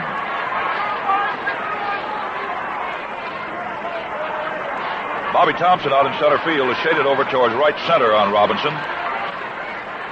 Lockman is straight away out on left, and Don Mueller, the right fielder, is playing over in front of the scoreboard. Sort of fanned out. Kramer throws again low outside. Ball 2. New York 5, Brooklyn 1. We have 2 very slow pitchers working.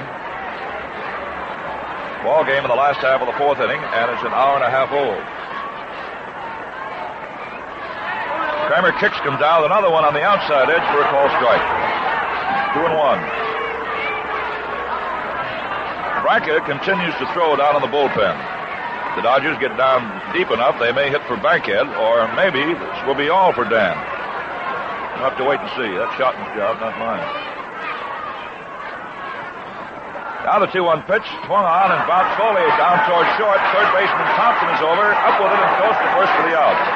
I don't think Dark could have made the play, and Henry Thompson hustled over, cutting in front of the short fielder, scooped it up, and threw him out. 5-3 of your scoring. One away now as Carl Perillo steps in. Shortstop Dark threw him out. Carl led off the second inning.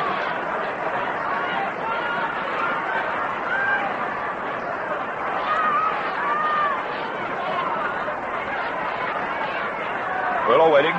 First pitch, a let-up one, swung on and hit down into the hole between second and third. There's a long show by Dark. In time, a bang-banger over at first base. So Perillo is out on a fine play by Blackie Dark. Al had to go into the hole, and that's the toughest play for a shortstop to make. Over to the right, scoop up the ball deep, then turn and make the throw accurately and in time. And Perillo, one of the fastest men on the squad.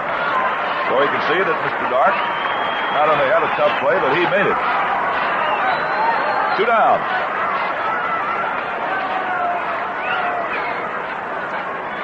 Gil Hodges splashed a big home run with one away in the second inning. His second of the year. The Dodgers' lone tally is up. Gil batting at .727. Pitch outside. Ball 1.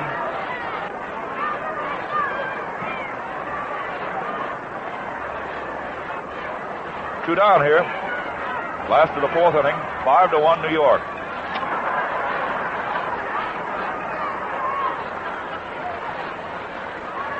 Kramer sends another one through there for a call strike. Ball one, strike one. The picket line of the Giants are deep and around into left.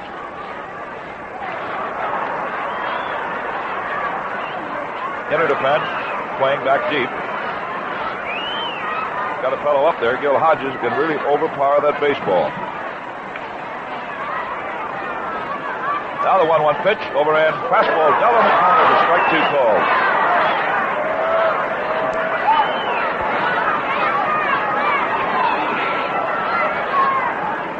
The way Kramer's pitching today, it's hard to believe that the Red Sox, who need pitching very badly, would cut him loose.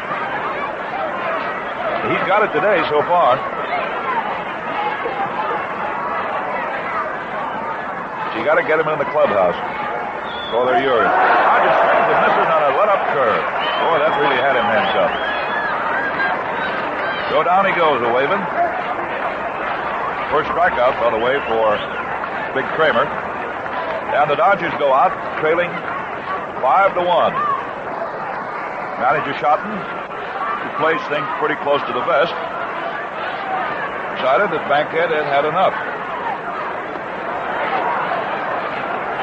Had two bad innings, the first and the fourth. You can't have many. While he was in there, he walked 4, struck out 3, gave up 5 runs and but 4 hits.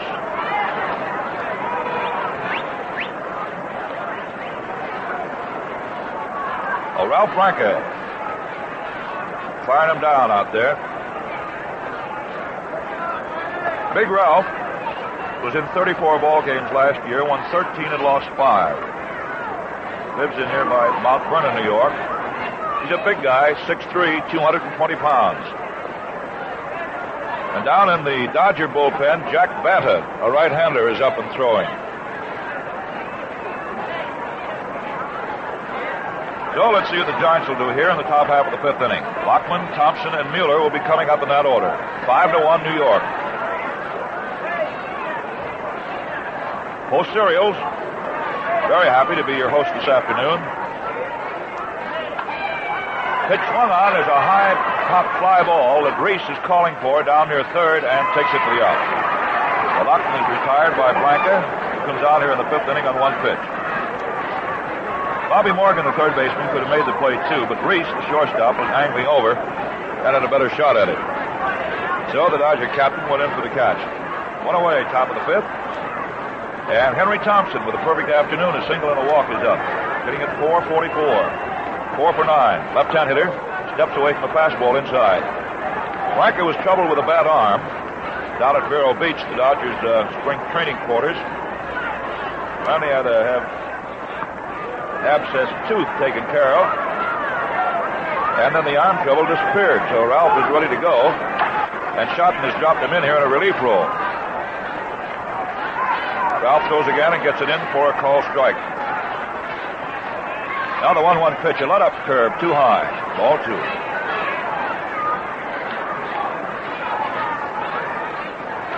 One out. Top half of the 5th inning. Giants 5, the Dodgers 1. Branca turns, comes down with another pitch, and this one is Nixon.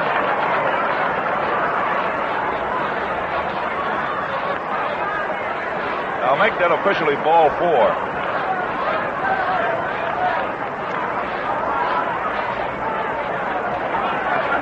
This is awful close.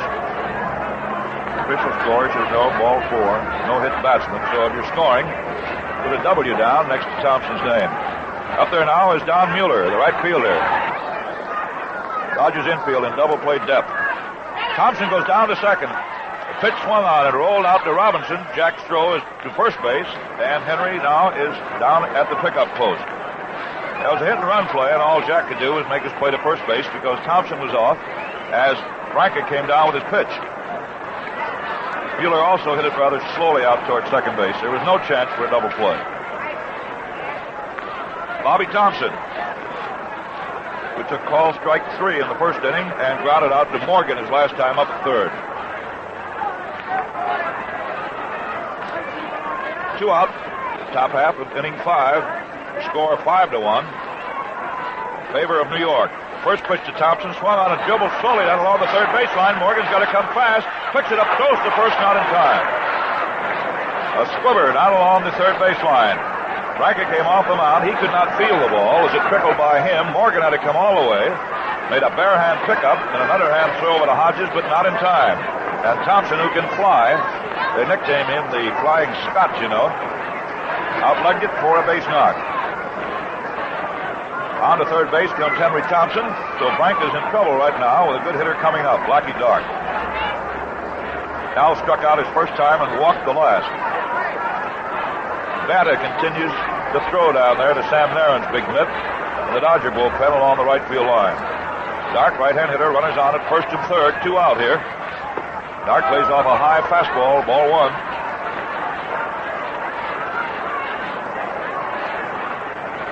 Dark hitting at 385. Outfield shifted into left, although Dark sprays a lot of base hits into right field. Franca holds his stretch, checks both runners, pitches, swung on and hit out to short, races up with it, throws to Robinson. They get a force play on Thompson. No runs, 1 hit, 2 men left on. Well, friends, you may ask, is there any difference in cornflakes? Oh, man, there's a world of difference. Yes, fans, you taste Post Toasties and see if it isn't better than any other cornflakes you've ever eaten. And it's Post Toasting that makes the difference. You'll say Post Toasties are the freshest, the crispiest, most delicious cornflakes you ever put on the breakfast table. So the next time you're at your grocer's, don't ask for cornflakes. Ask for Post Toasties, the better cornflakes. They're eating proof that it's Post for flavor, Post for freshness, and Post for the most of everything good in cereals. Do you remember that, won't you, Mother? Post Toasties.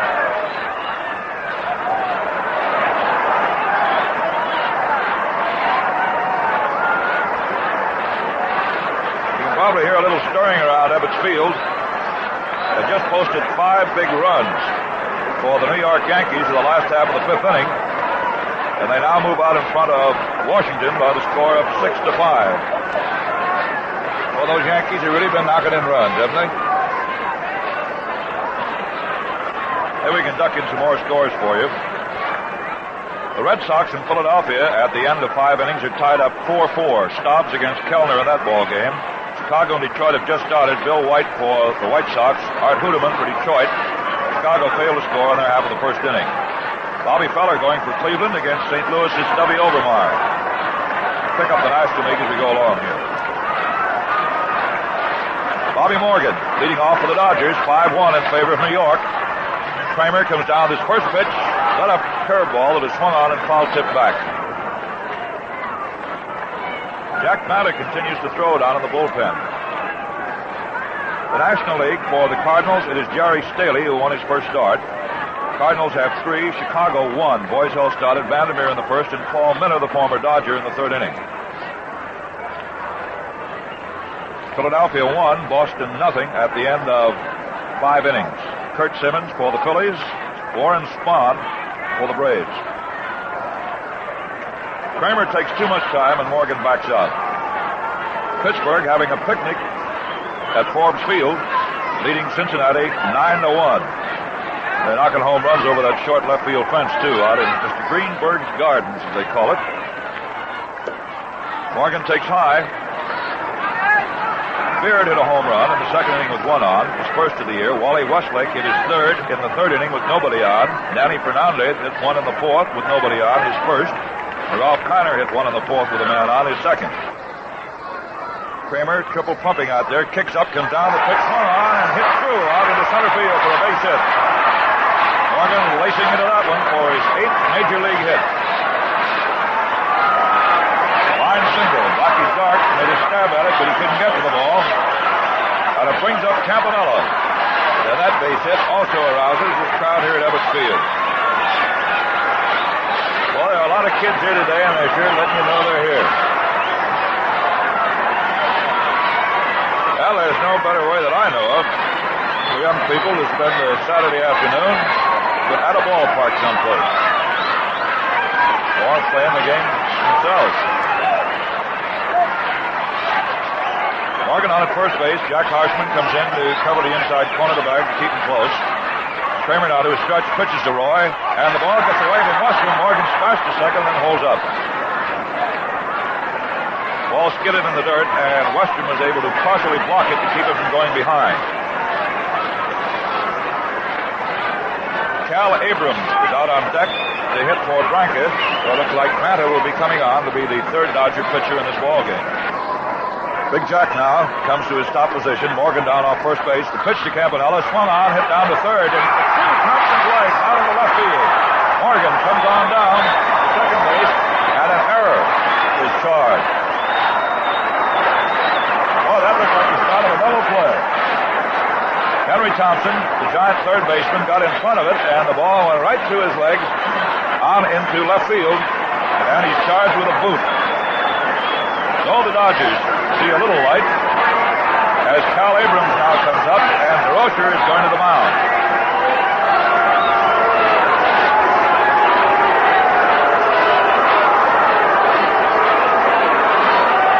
First error of the ball game. DeRocher is out of the mound with his catcher, Westrum. Eddie Stanky has come in from second base. And they're all surrounded by Mr. Kramer, who's big enough.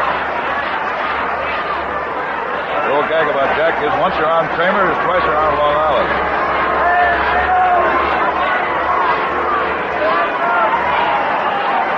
Well, the little conference out of the mound breaks up. DeRocher comes walking back to the giant dugout, which is situated to the left of home plate here at Ebbets Field, on the third base side. Dodgers along the first baseline. So Cal Abrams comes up to hit for Ralph Branca. And it'll mean that Batta will be coming on. He's throwing alone down in the bullpen. Kramer to his stretch. Pitch into Abrams, a low curve for ball one. Campanella on at first base. Morgan is at second, thanks to the error by the third baseman, Henry Thompson. That ball was hit sharply down the third and swiftly enough to start a very easy double play. The Dodgers will take runners any way they can get them against this Kramer.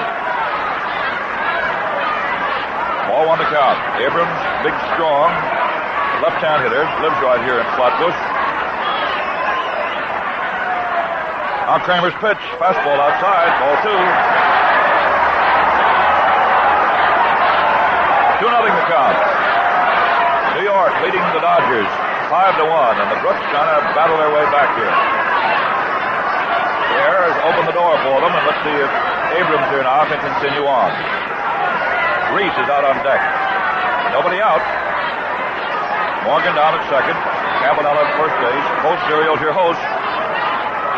Hey, mothers, you put Sugar Crisp down on that grocery order of yours? Well, if you haven't, you better do it. Right now. Now the 2-0 pitch. Curveball on the inside corner for a strike.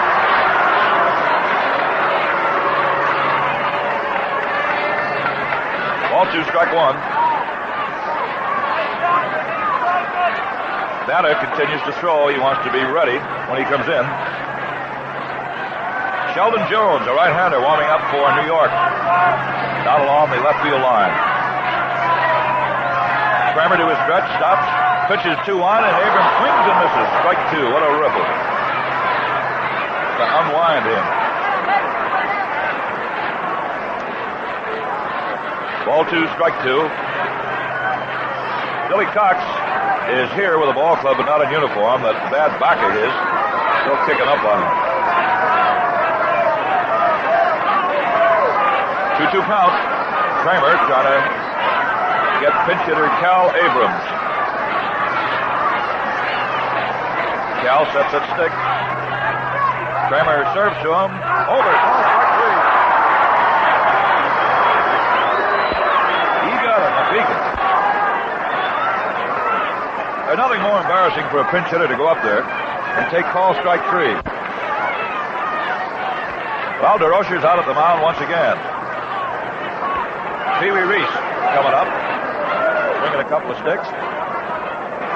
Well, the last board of directors meeting for New York worked out all right for them. They went out there, talked it over, and struck out Abram. Well, the Rocher decided, well, if it's good once, I might as well try it again. Kramer, of course, just coming into this league, is not too well acquainted with these hitters. The Rocher has been around a long time. Just tells him the series of pitches he wants. Bob Morgan down at second base. Roy Campanella at first with one out here. Last of the fifth inning. And the Giants leading the Dodgers 5-1. Kramer now goes to work on Reese. Right-hand hitter. First pitch off the corner. Ball one.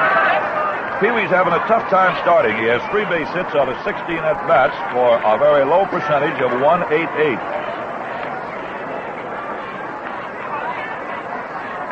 And when you get about $35,000 a year, you just don't hit .188.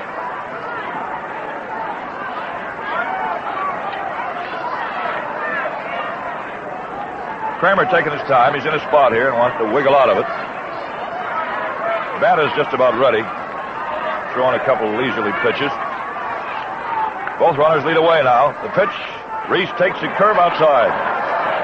That was awful close. Reese didn't know whether to go at it or not. Checked his swing, and it flipped outside. Slider. Ball two.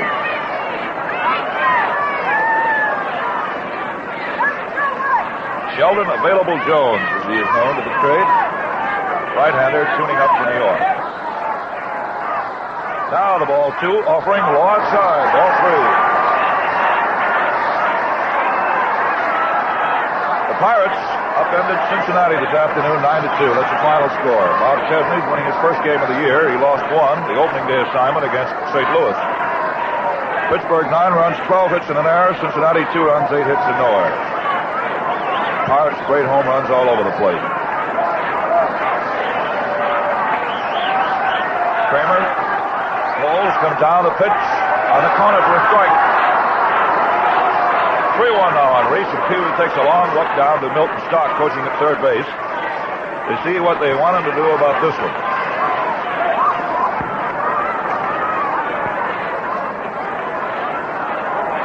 Big pitch for Kramer.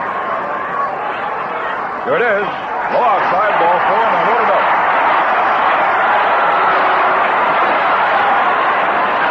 Well, Kramer walks Reese. And that pushes Morgan around to the far turn. Campanella goes to the middle stop.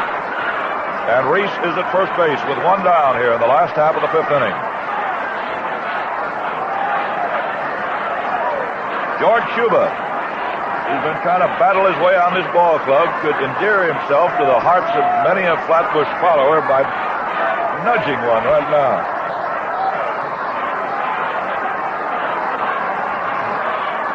They're stacked up for him. Kramer doesn't have a place to put anybody else. Now his first pitch to Shuba, a curveball drops on the inside corner for a strike. Boy, listen to those umpires in the stands. There'll be 3 men are going to get paid for doing their job today of calling balls and strikes and outs or safe. Messrs. Robb, Barlick, and Donatello. Strike one on Shuba, left-hand hitter. Here's a pitch. There again, strike two call.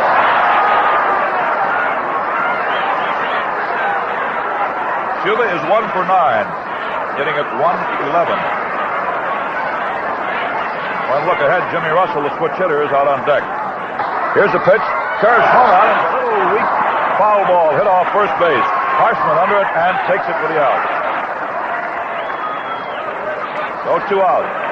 Shuba uppercutting a curveball, fouled it up and into the mitt of Jack Harshman, the Giant first baseman.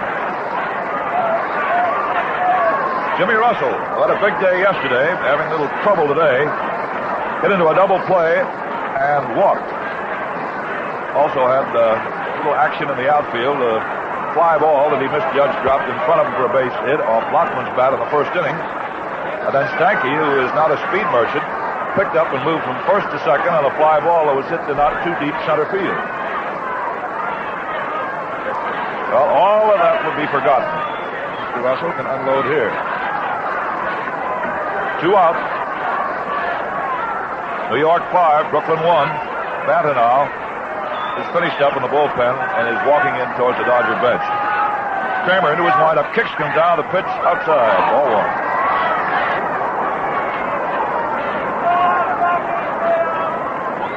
Russell 2 for 5 in this young season. Figures out the percentage of 400.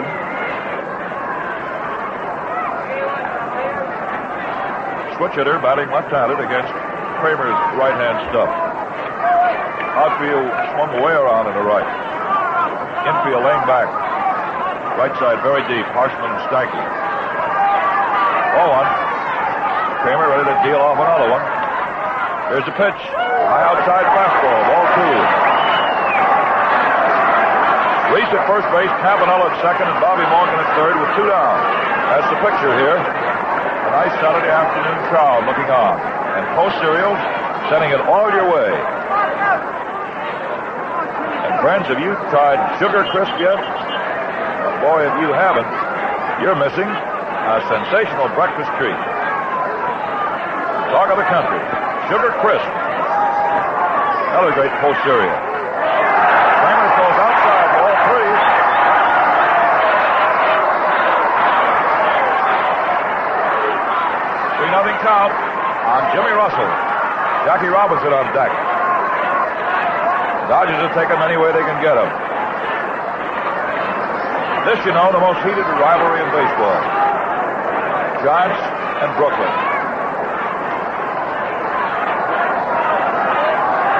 Now the 3-0 pitch, and it is on the corner for a strike.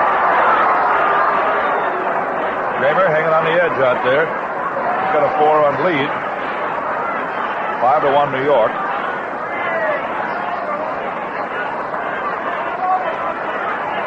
Russell, after picking off his sign from Milton Stark, coaching down at third base, steps back in again.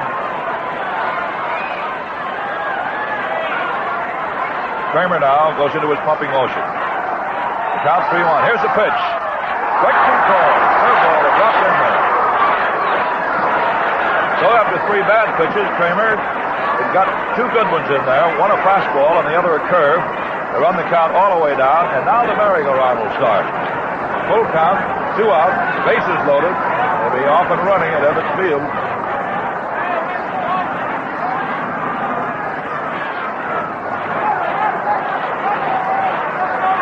Morgan at third, Campanella at second, Reese at first. 2 out. Everybody goes. Kramer into his full windup. Here comes a pitch, and it is low for ball 4. Oh, and it's Western. They ripped off his mask. Kramer comes running down off the mound. And Mr. Robb right now is getting a verbal going over.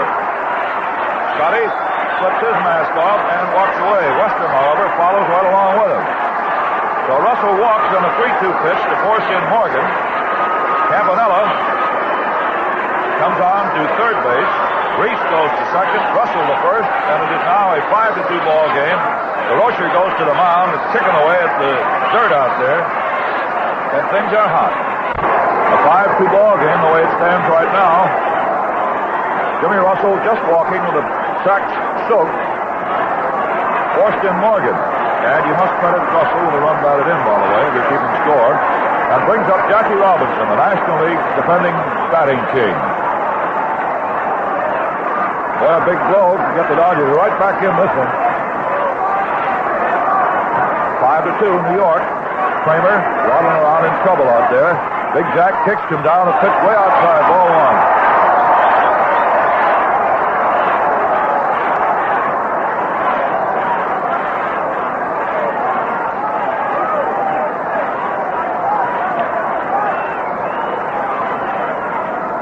Sheldon Jones still warming up for New York. Banta, who will go on to pitch the top of the 6th inning, is already ready. Sitting on the Dodger bench right now. Robinson up. 0 for 2 today. Go outside curveball, ball 2. Jack grounded to second base and to third in his 2 previous trips. Sitting at 462. 6 for 13. Now this spot to bump out his 7th hit. Swung on, and there's a looper that is going out into center field for a base hit. Cabanella home to score. Reese is in to score, and into third base standing goes Russell.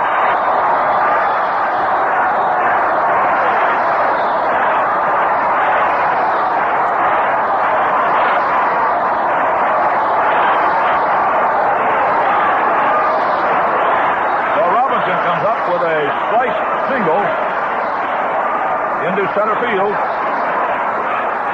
Stanky went out.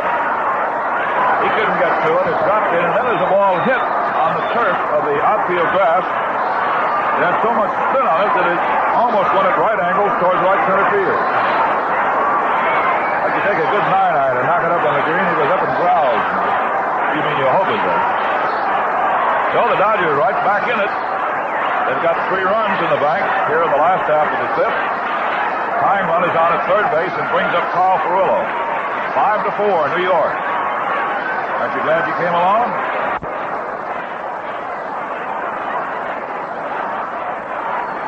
Jack Bata has now gotten up and gone back down to the bullpen.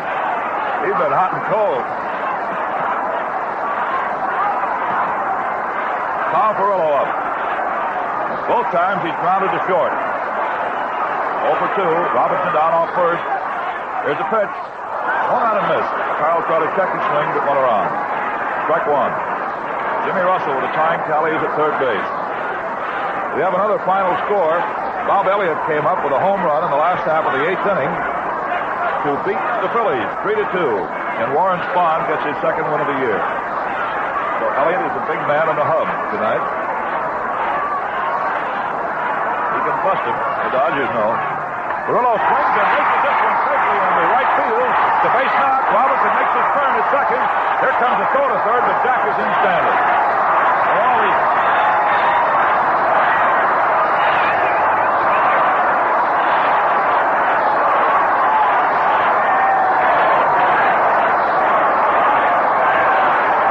Carl Furillo gets the Dodgers even at 5 runs with a line single into right. And I think that also is going to get Mr. Jack Kramer out of there. The Rocher is slowly walking to the mound.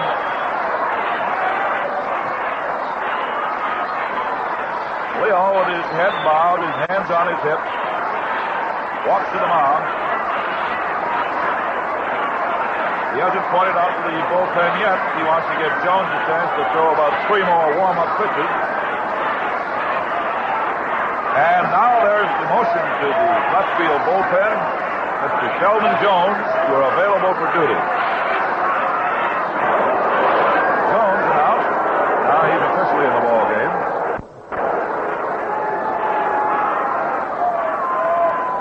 The Rocher goes back to the dugout. The Giants, you know, have not won a ball game this year. They've dropped 3. 1 to the Dodgers and 2 to the Braves in their opening series at the Polo Grounds. And with Kramer pitching along behind a 5-1 lead, things were rather pleasant in the Giant dugout. And then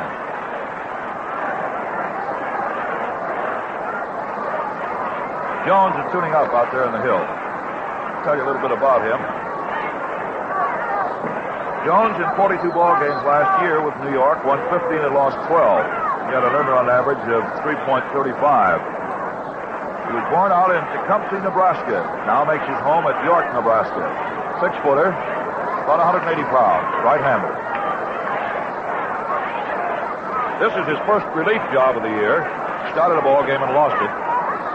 So he has a record of no wins and 1 setback. Well, he's all tuned up. Says he's ready. We'll see. Gil Hodges, with a home run his first time up with 1 out in the second inning and struck out the last time, is the man he'll be serving him up to. And Jack Bata, who's pitched half a ball game already in the bullpen, is going at it again.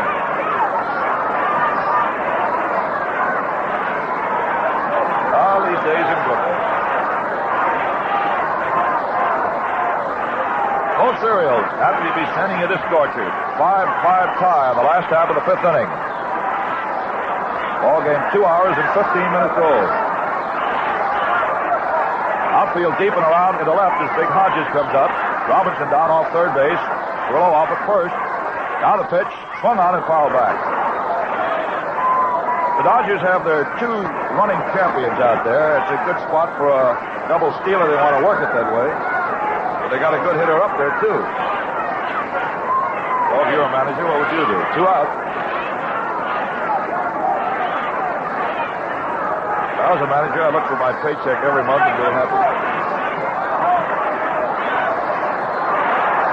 Jones comes to a stop position. Here's a pitch. Curve outside. Ball 1. Robinson jockeying up and down off third base. It always gets the fans going. Speaking of managers and the tough job of it is, you know, there are 6 new managers in the International League this year. 6 of them.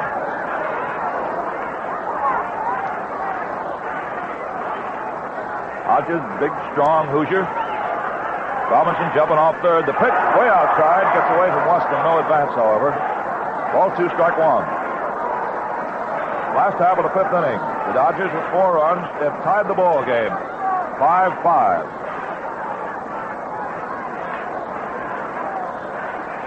Robinson still taking that long jumping lead down off third base. Henry Thompson, the third baseman of New York, is playing back rather deep. Jones standing on the mound, now goes to his stretch position. Robinson jockeying around to throw to first base, and Perillo is the one that has to get back. Kyle was rather half-fascinated by Robinson's jumping off third base, and Jones wheeled around and dumped one over to Harshman, and Kyle had to go back hands first. Now Kyle leads away again. Robinson down off third base. Here's the 2-1 pitch. Swung out and missed. Ooh, Hodges took a cut at that one like he was going to knock it over to Eastern Parkway.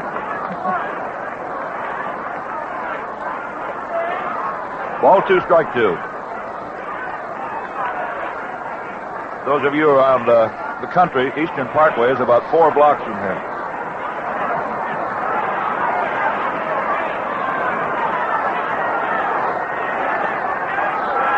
Jones, ready. Here's the 2-2er. Inside, ball 3. So with 2 out, Perillo will be going. Robinson, of course, at third base will have to play it safe. Henry Thompson, the third baseman, now comes over to talk to Sheldon Jones. The official paid attendance today, 19,067. Harold Parrott, the traveling secretary of the Dodgers, gracefully bringing it up here. Now Robinson with that big, long, tantalizing lead down off third base. Oh, ready to go. Here's the pitch. Perillo goes. It's called strike 2.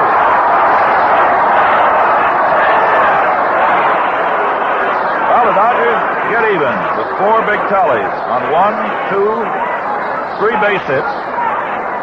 1 giant error, a costly one that opened the door, and the Dodgers sneaked in for 4. And there were 2 walks. They were costly, too. One of them forced in a run. Kept the inning alive, set it up for Robinson's single to get 2 in, and Perillo singled into right field to score Russell with a tying run. And that is that. Top half of the 6th inning. Jack Banta now pitching for the Dodgers. Well, Banta didn't need to throw many warm-up pitches. All he's hoping is that he didn't lose his ball game right down in the bullpen. It's been done before.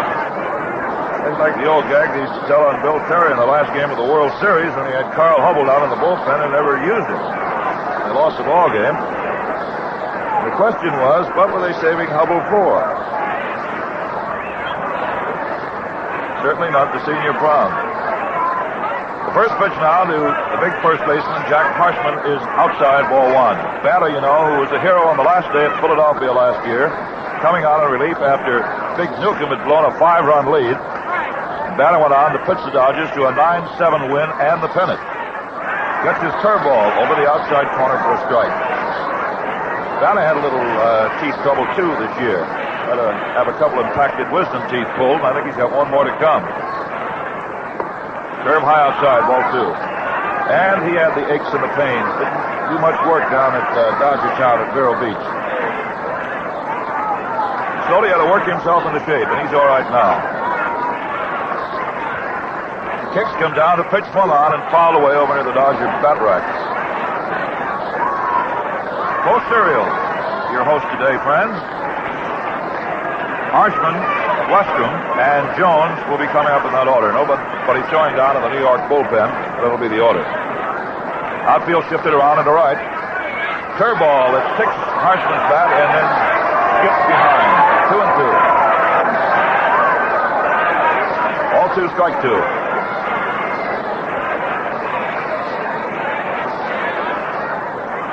Giants and the Dodgers go at it in game 3 tomorrow.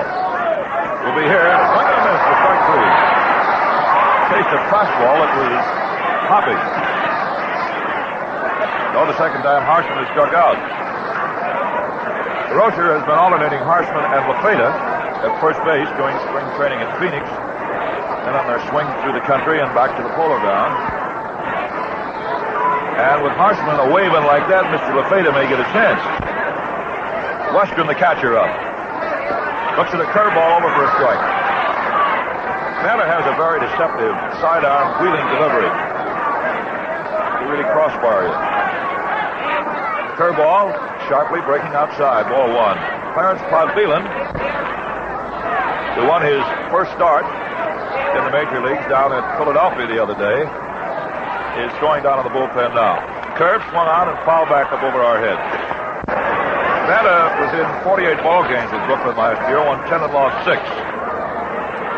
From Hutchinson, Kansas, 6'2 and a half, 171 pounds. Gets his fastball through the river, call strike 3. Really barreling that apple. So Santa comes on, maybe the long warm-up, the thing he needs. Struck out Harshman and Westrom, and now goes to work on the pitcher. 2 out, top half of the 6th inning. Got a 5-5 humdinger squirming here at Ebbets Field. Post cereal sending it all your way. That is curveball to the pitcher, Sheldon Jones, is blowing away for ball one.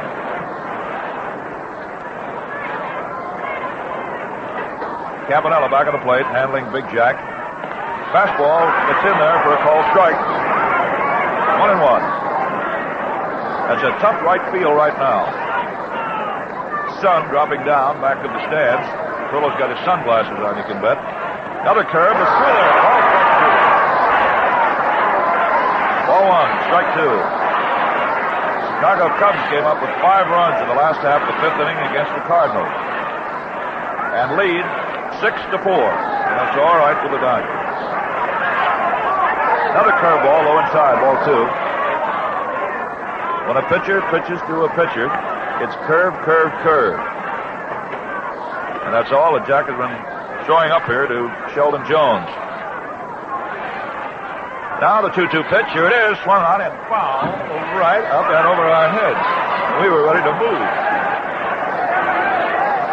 Johnny Durr didn't know which way to go here. It's straight up. See, our radio booth here at Ebbets Field is wide open. Now the 2-2 again, swung on and grounded down the short. Reese up with it. The throw to first in time. And that is that. Santa comes down to put the Giants down. 1-2-3 in the top half of the 6th inning. New York, 5 and the Dodgers 5. Friends, you may ask, have the Dodgers been improved over last year? Well, time alone can answer that one. The question number 2, have post cereals been improved? And the answer to that one is a good, strong yes, in more ways than one. Now take that great new triple wrap package. That, my friends, is what brings Post cereals to your breakfast table fresher than ever before. In fact, guaranteed fresh. There's a sealed inner wrap, and then there's the sealed carton itself and the sealed outer wrap. 3 separate wrappings that bring you your Post cereals so fresh they taste just toasted. So you try any one of our nourishing, swell-tasting Post cereals, and if you don't agree it's the freshest tasting cereal you ever enjoyed, well, Post will give you triple your money back. That's fair enough, isn't it? Now, remember then, when you get Post, you get the most of everything good in cereals. So let's see what goes here now in the last half of the 6th. The Dodgers batted around the last time with Morgan starting it off. Let's see what they can do here. Right-hand hitter. First pitch to Bobby is up high by Jones for ball 1.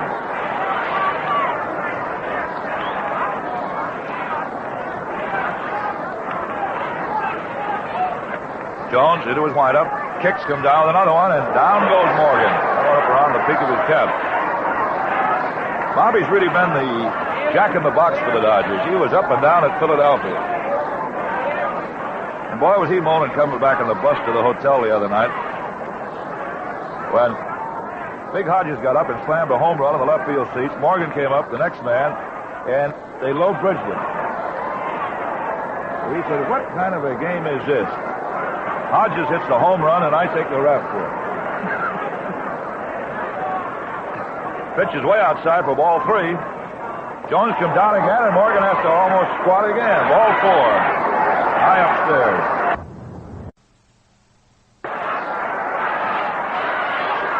So Jones walks the leadoff man for the Dodgers in the last half of the 6th inning. Bobby Morgan. Roy Campanella comes up. Campanella steps in now. Jones ready to work. Morgan taking his lead down off first base. Now the pitch to Campanella, swung on and hit foul back into the seats. They went in there like a rocket. Campanella started to swing, checked his bat, but held it right there in the strike zone, and the ball came down, hit the stick, and then skidded back like a shot into the stands. Strike 1. New York 5, Brooklyn 5. That's the way this one stands here in the last half of the 6th. Nobody out, and Bobby Morgan on at first base. Here's a pitch. Campanella swings. Ooh, what a ripper. Strike 2. Monty Kennedy, who was originally scheduled to start today's ball game, is now up and throwing down on the bullpen. Both clubs coming with some of their top men. A 5-5 deadlock here. Throw to first base. Morgan back with a couple of quick steps.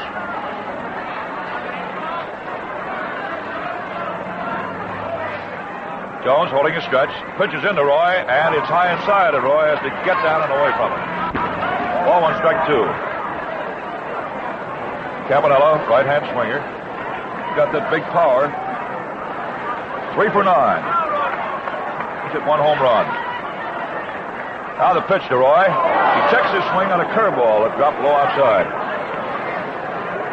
Ball 2, strike 2. All the St. Louis Cardinals answered back after Chicago got 5 runs in the last half of the 5th inning. They came up with 2 of their own in the top half of the 6th inning. Got themselves up there in a 6-6 deadlock. John infield in double play position. Harshman still holding the sack tightly against Bobby Morgan. Young rookie comes down with a short lead. Jones pitches into the plate. Over the call, strike 3. So he was serving up some dipsy-doos there to Campanella and caught him looking. Call strike 3. And here comes Jack Manta. Tall Kansan walking up towards home plate. He's a pretty good hitting pitcher. 1 out, Morgan waiting to be moved at first base. The same Bobby Morgan, who won the most valuable player award in the National League and also the batting crown. Been playing fine ball for the Dodgers all spring. Got off to a good start in the big leagues, too. Curveball down under the knees, the big, tall Banta. Jack, as we told you, a big string bean, 6'2 and a half, weighs about 170 pounds. Morgan with his lead again. Jones checks in. The pitch to the plate is high outside. Ball 2. Sheldon, who will see a lot of relief work and starting assignments this year, has lost 1 ball game. This is his first relief job. Thompson playing almost a straightaway center field. Don Mueller, the right fielder, is going over towards right center. Jones ready to deliver 2-0 to Banta. Does way outside. Ball 3. The Giants 5 and the Dodgers 5. 1 down in the last half of the 6th inning. Post cereal, bringing it all to you.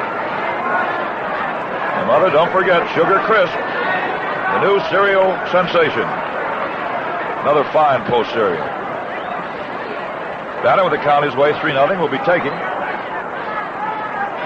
Jones now steps off the mound, looking out towards the left field bullpen. Banta, in turn, just takes 1 step out of the batter's box. Now he's back in again, and Jones ready to work. Morgan with his lead once more. Here's a 3-0 pitch. Go outside. Ball 4. Banner, without looking at a strike, is on at first base, and that pushes Morgan up a notch to second. Westrom goes to the mound, and Reese walks up to the plate. Reese up there. Dodgers with 2 mates aboard. Pitch a pass ball down inside. Ball 1. Morgan, who opened up with a walk. Strikeout by Campanella Samuelson with another walk to Banta. And the Dodgers have something cooking here. 1 out. 5-5 tie. Jones waiting around, a little control difficulties right now. Check second base, throws to Reese, and Pee Wee takes down inside again. Ball 2. Reese hitting at 188. Walked his last time up. Hit into a force play and fly to left field. And now DeRocher has switched his bullpen and has Kirby Higbee and Andy Hansen up throwing. Couple of right-handers. Jones pitches the plate, swung on, and ground ball is hit through inside third base. There's Morgan around third base, coming on in to score, and Banner goes into third base, is held up on a double by Reese. O'Keefe unknots it, and Brooklyn leads now 6-5. A double inside third base. Lockman had a little difficulty picking that ball up as it rattled around down in the bullpen. Banner thundering into third base. Morgan scooted around to tenth base. The Dodgers lead 6-5, and Jones getting his lumps. Timely double by Pee Wee. That for Reese is his first run batted in this year.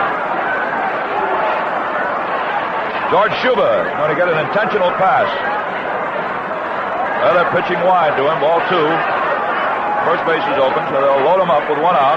Take a chance on getting the double play and getting out of a big inning. Ball 3.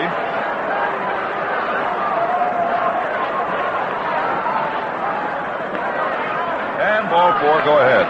So Schuba throws his stick away and runs on down to first base. The Dodgers lead 6-5 in the last half of the 6th inning. Banner with his windbreaker on, standing on at third base. Reese sent the run in and got Jack to third with his double is at second base. And Schuba, who has just intentionally passed at first, and brings up switch-hitting Jimmy Russell. Jones pitched to him. Curve in there for a strike.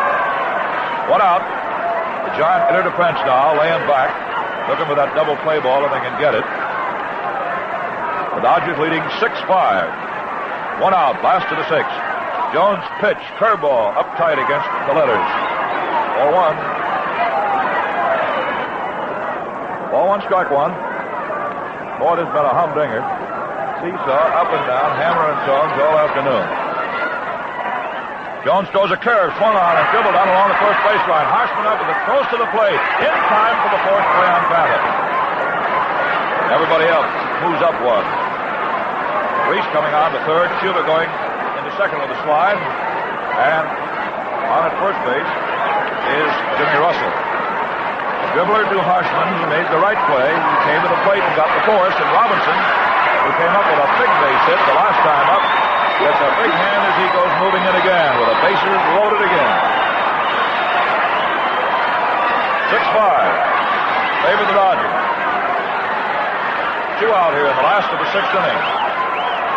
Jack up, right-hand hitter. Jones pitched to him and has a bunt. Towards third base. Henry Thompson up with it close to second for the forced play on Jimmy Russell. But Thompson making a smart play. Charged that bunt off the bat of Robinson and threw to second base to Stanky in time. And they get Russell coming down from first base. The Dodgers move out in front. They get a run on a hit. They leave 3 men. And there were no Giant errors. So at the end of 6 complete, the Dodgers out in front by the score of 6-5.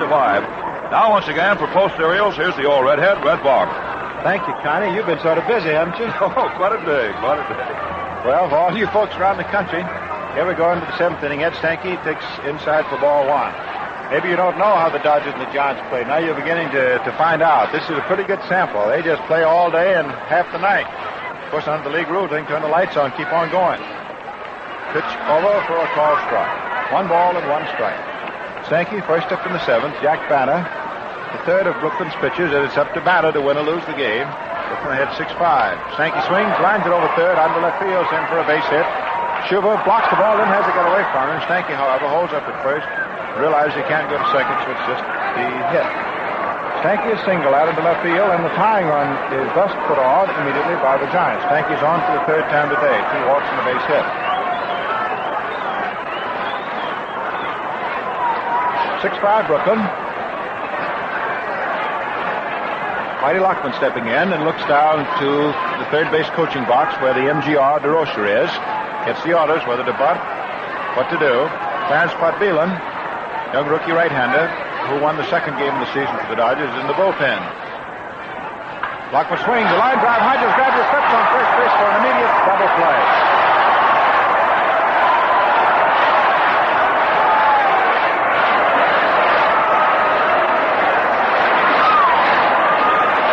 Almost before you could detail it. There was a wicked line drive. First baseman Hodges grabbed it in his mitt, that big meat hand, stepped on the bag. Foul, just like that. Happened so quickly, DeRocher didn't even know he didn't have any base runner anymore. That's almost as quick as the way Toast Sugar Crisp was selling. That's the brand new one. Boy, it has taken over. Okay.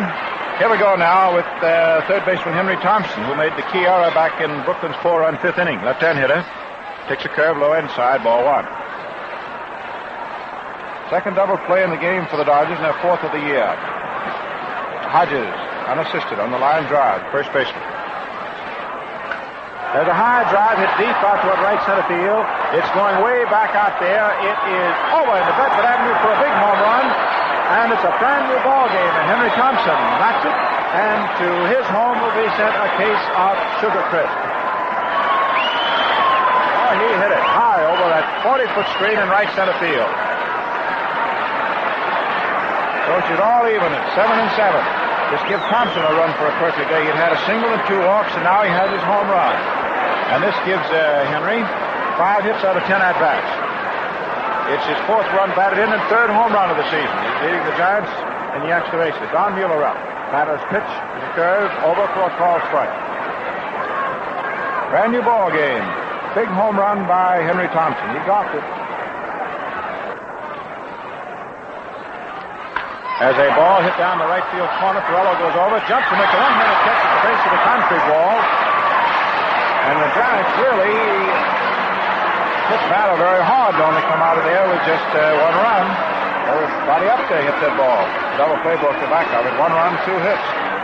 So she's all tied, 6-6. But the ball game is bigger and better than ever, isn't it? And folks, the 1950 Dodger Yearbook is bigger and better than ever. And it's brought your way by Post Cereals. Now, wherever you are, listen, here's a wonderful new book for you Dodger fans, for baseball lovers everywhere. Pictures galore, up-to-the-minute statistics about every player on the Brooklyn team. And you'll enjoy owning a copy because it's a fine way to get acquainted with every man on the roster right from his first day in baseball. And to be sure to get your Dodger Yearbook right away, here's what you do. Send a box top from any regular-sized Post Cereal package or the front panel of a Sugar Crisp bag together with a quarter to Dodger Yearbook, Box 79, Brooklyn 1, New York. And we'll have your book coming your way within a couple of days. It's the very same book that sells at Ebbets Field for 50 cents. Carl Perello, first up last of the 7th. Sheldon Jones, the right-hander on the mound for New York. His game to win or lose, too. 6-6 tie. Curve low outside. Ball 1. A couple of young, hard-throwing right-handers are going at it now. Gladys Gooding at the electric organ here at Ebbets Field just played my old Kentucky home as a tribute to Mr. Chandler, who's attending today's game. Pass ball over for a false strike. 1-1. Jones, right-hander, delivers. Perello swings and misses. Strike 2. 1 ball, 2 strikes. 1-2. Jake Pittler, coaching on his 56th birthday at first base. Milton Stock, who happens also to be Eddie Stanky's father-in-law, coaching at third. Sheldon Jones, who a couple of years ago was a professional fighter, then decided baseball was a better athletic enterprise. Sheldon Jones on the mound. Dark brown eyes. Perello leans in. Curve is outside, and it is ball 2. 2 balls, 2 strikes. 2-2. Pittsburgh has defeated Cincinnati 9-2. The Braves have now won 3 out of 3, knocked off the Phillies 3-2. Fastball inside, and the count is scored. 3-2 to Pirello. Dahl is 1 for 3. His single in the 5th inning tied the ball game at that point, 5-5. Dodgers got a run in the 6th to go ahead 6-5, and Henry Thompson just smacked one for the Sugar Crisp to tie it up 6-6. Call strike 3. Pirello is caught with a pitch on the outside. Jones strikes him out. That gives Sheldon 3 strikeouts. Voracious sticking right along with him. I guess because he figured he hadn't got anybody nearly as good in the bullpen. And it paid dividends because he got out of a mess of trouble in the 6th inning. Had the bases loaded, only 1 out, and didn't allow any further scoring. Gil Hodges, who is 1 for 3, and that was a home run in his first at bat today. Takes a good curve over for a called strike. The whole infield is now caught in the full shadow of the stands with the sun going down behind them. Center field and right field are still in the sun. Right-hander pitches, high outside, ball 1. 1-1. 1 ball, 1 strike. No action in either club's bullpen. The Yankees didn't score in the 9th inning. So they're going into the 10th inning. Washington and New York tied 6-6. And then the Jones pitches, and Hodges hits a ground ball back past the mound. Shortstop Doc is up with it. Throws over to first base. Just in time. Hodges up. Caught to first. 2 men up, 2 men retired. The even up status of 6-6 persists after the 7th. And Bob Morgan, who's had 1 hit for 2 at-bats today, rookie, he's the batting champion in the International League last year. He's hitting .533 right now, 8 for 15. Right then to Jones pitches, and it's a curve low outside with this rookie right-hand batter, blonde Bob Morgan.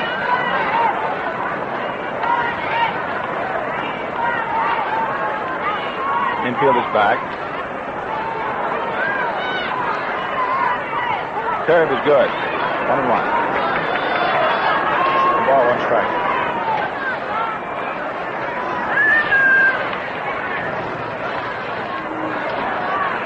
Giants are fighting desperately to win their first game out of 4 this year.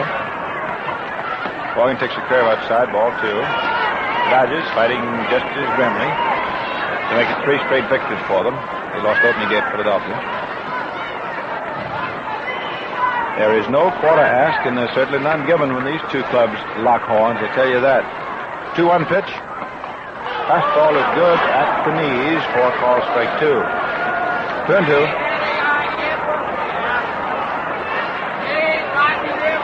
Morgan didn't care very much about the call. Rob's had a rough time back at the plate this afternoon.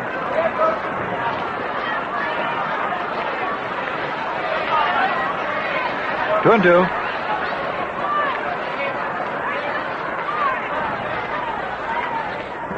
Pitch high inside, up on the hands for ball 3. 3 balls, 2 strikes. Morgan with a very relaxed ball player. Holds that bat back.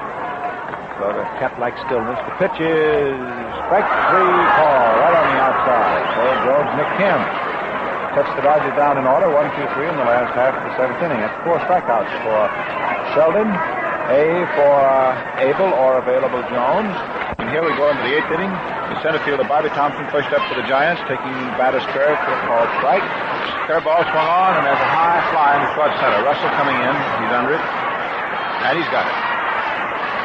So that is all for center fielder Bobby Thompson. First up in the 8th inning. Alvin Dock, the shortstop, who's gone 0 for 2. Right-hand batter. Curve swung on, line right back to the middle, out into center field, and it's a base hit for Dock. And he's right on around first, takes a big turn and holds up. The throw coming in from Russell to second base to shortstop, Reese covering.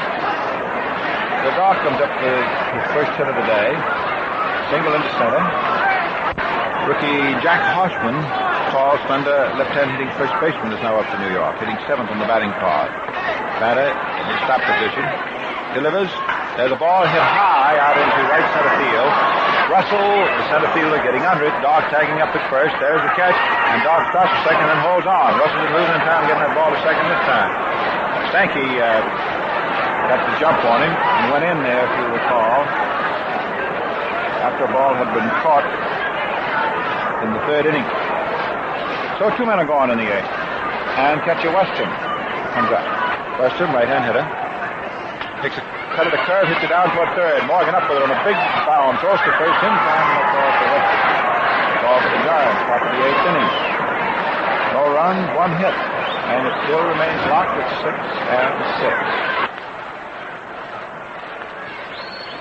Now we're moving into the last half of the eighth inning. It's a 6-6 ball game.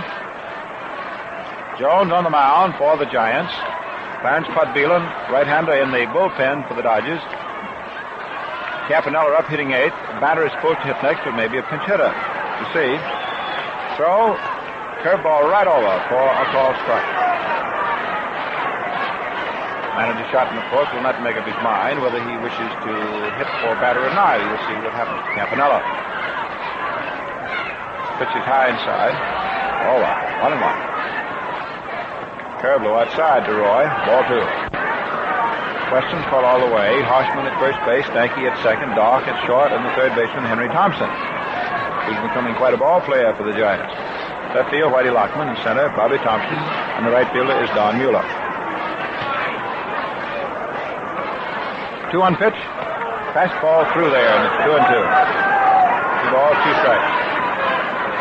Campanella, stocky, very strong, and very durable. Leaning in. 2-2 pitch is swung on and missed. Strike 3. So Roy is struck out. Well, let's see what manager Shotton does. Does he want Batter to hit? Or does he want a hitter for it? It's going to be Jack Batter because, says Mr. Shotton, here at this late stage, 6-6, I'll go with my pitcher.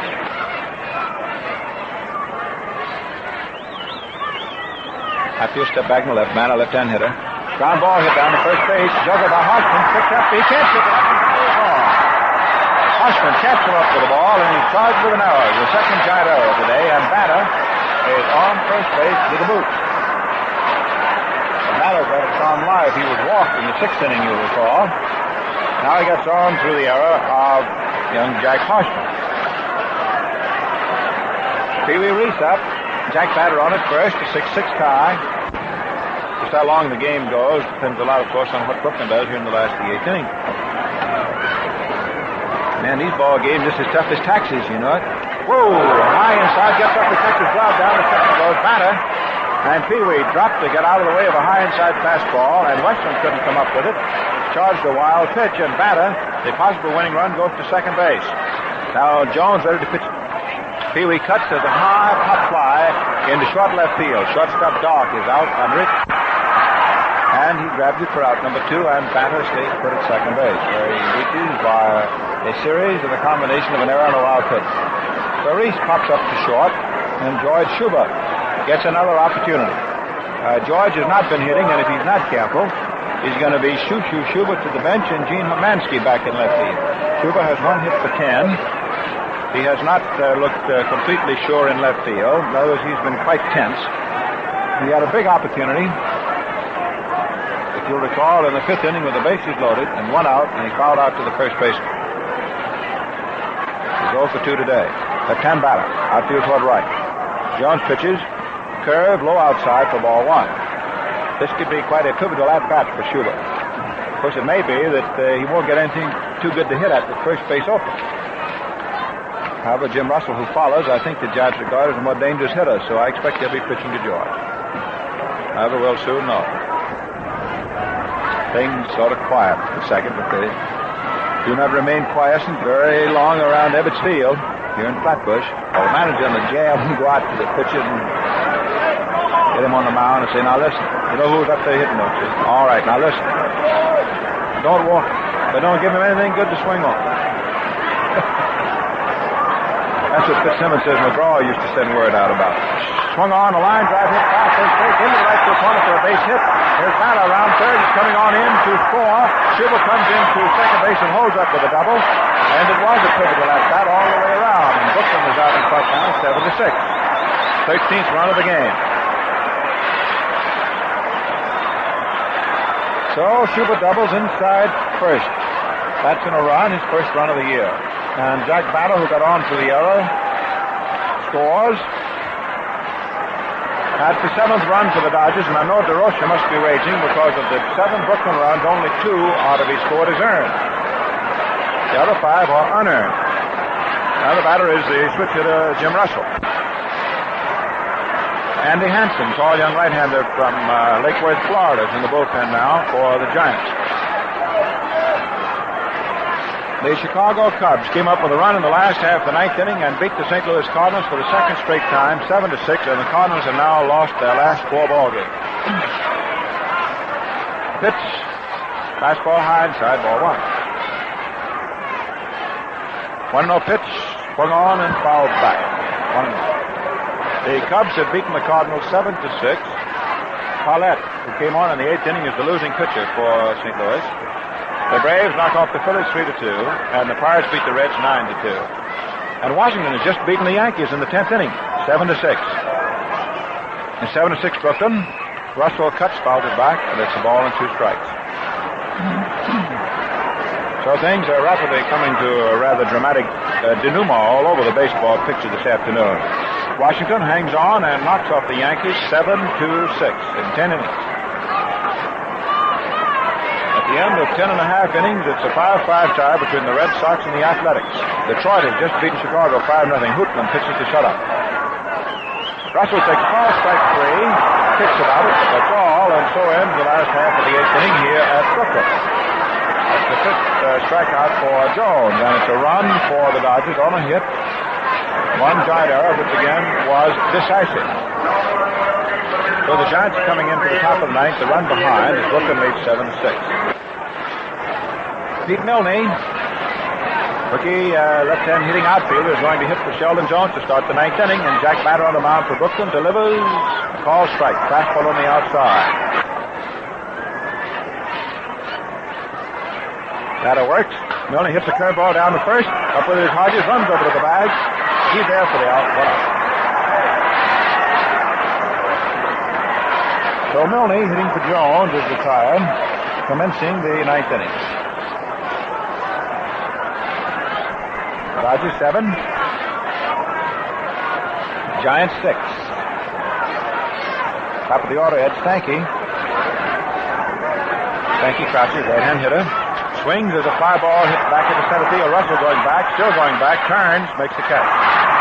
2-1. So the Giants are run behind, are down to their last out. Dodgers 7, the Giants 6. This has been a tough ball game every inch of the way.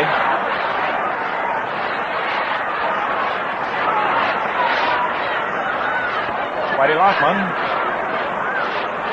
who singled in the first inning. He's 1 for 4 today.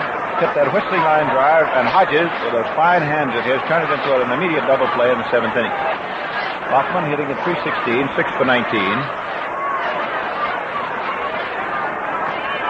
Batter steadies. Takes a side from Campanella. Throws. There's a high pop fly. It's hit out into left center field. Russell, the center fielder, gets under it. He's got it. The ball's in trouble. The Dodgers win. So Brooklyn wins the ball game 7-6, and we're going to check the runs, hits, and errors, and the other scores for you in just a second. But you know, one thing these Dodgers put a premium on is speed. Yes, sir. The runningest ball club in either league. And they mean to stay that way, too, by keeping in top physical condition. And that most certainly includes getting nourishing meals. In fact, to quote the boss in these parts, Bert Schotten, if you ask me, says Barney, eating proper meals is only ordinary common sense for ball players or for anybody who has work to do. Well, that's why Manager Schotten agrees when we say, begin the day the right way with the right kind of breakfast. A breakfast that includes fruit or fruit juice, bread and butter, beverage, and a cereal. That way you're getting the kind of a start you need to keep going right through the morning. And I say, do as so many of the Dodgers do. Make that cereal in your breakfast a post cereal.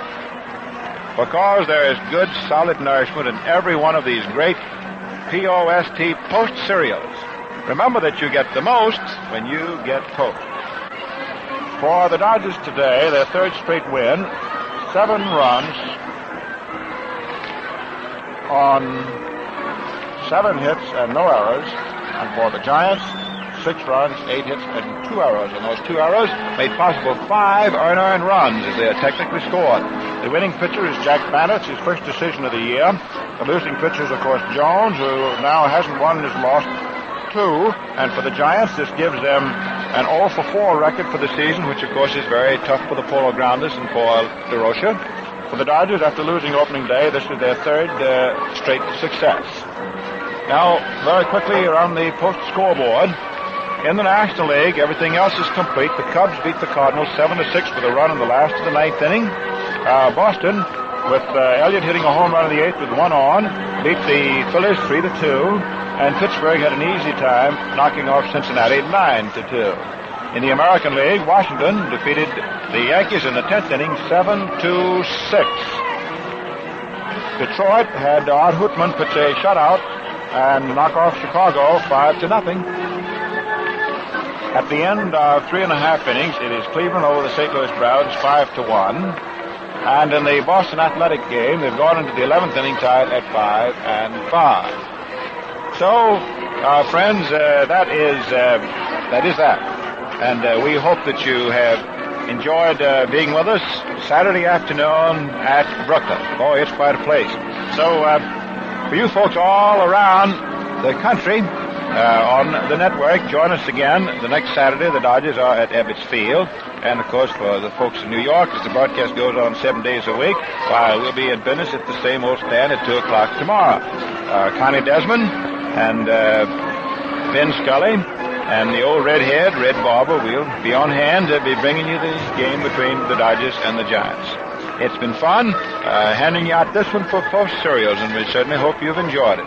And if you have, remember that you say thanks every time that you bring home a package of any of the famous Post cereals. Post Toasters, Post Grape Nuts and Grape Nuts Flakes, Post Raisin Bran, 40% Bran Flakes, or Post Hens. And say, if you're one of the folks who haven't tried Post Sugar Crisp yet, man, be sure to look for the cellophane bag with the 3 little honey bears on it today. And now this is the old redhead, Red Barber saying so long.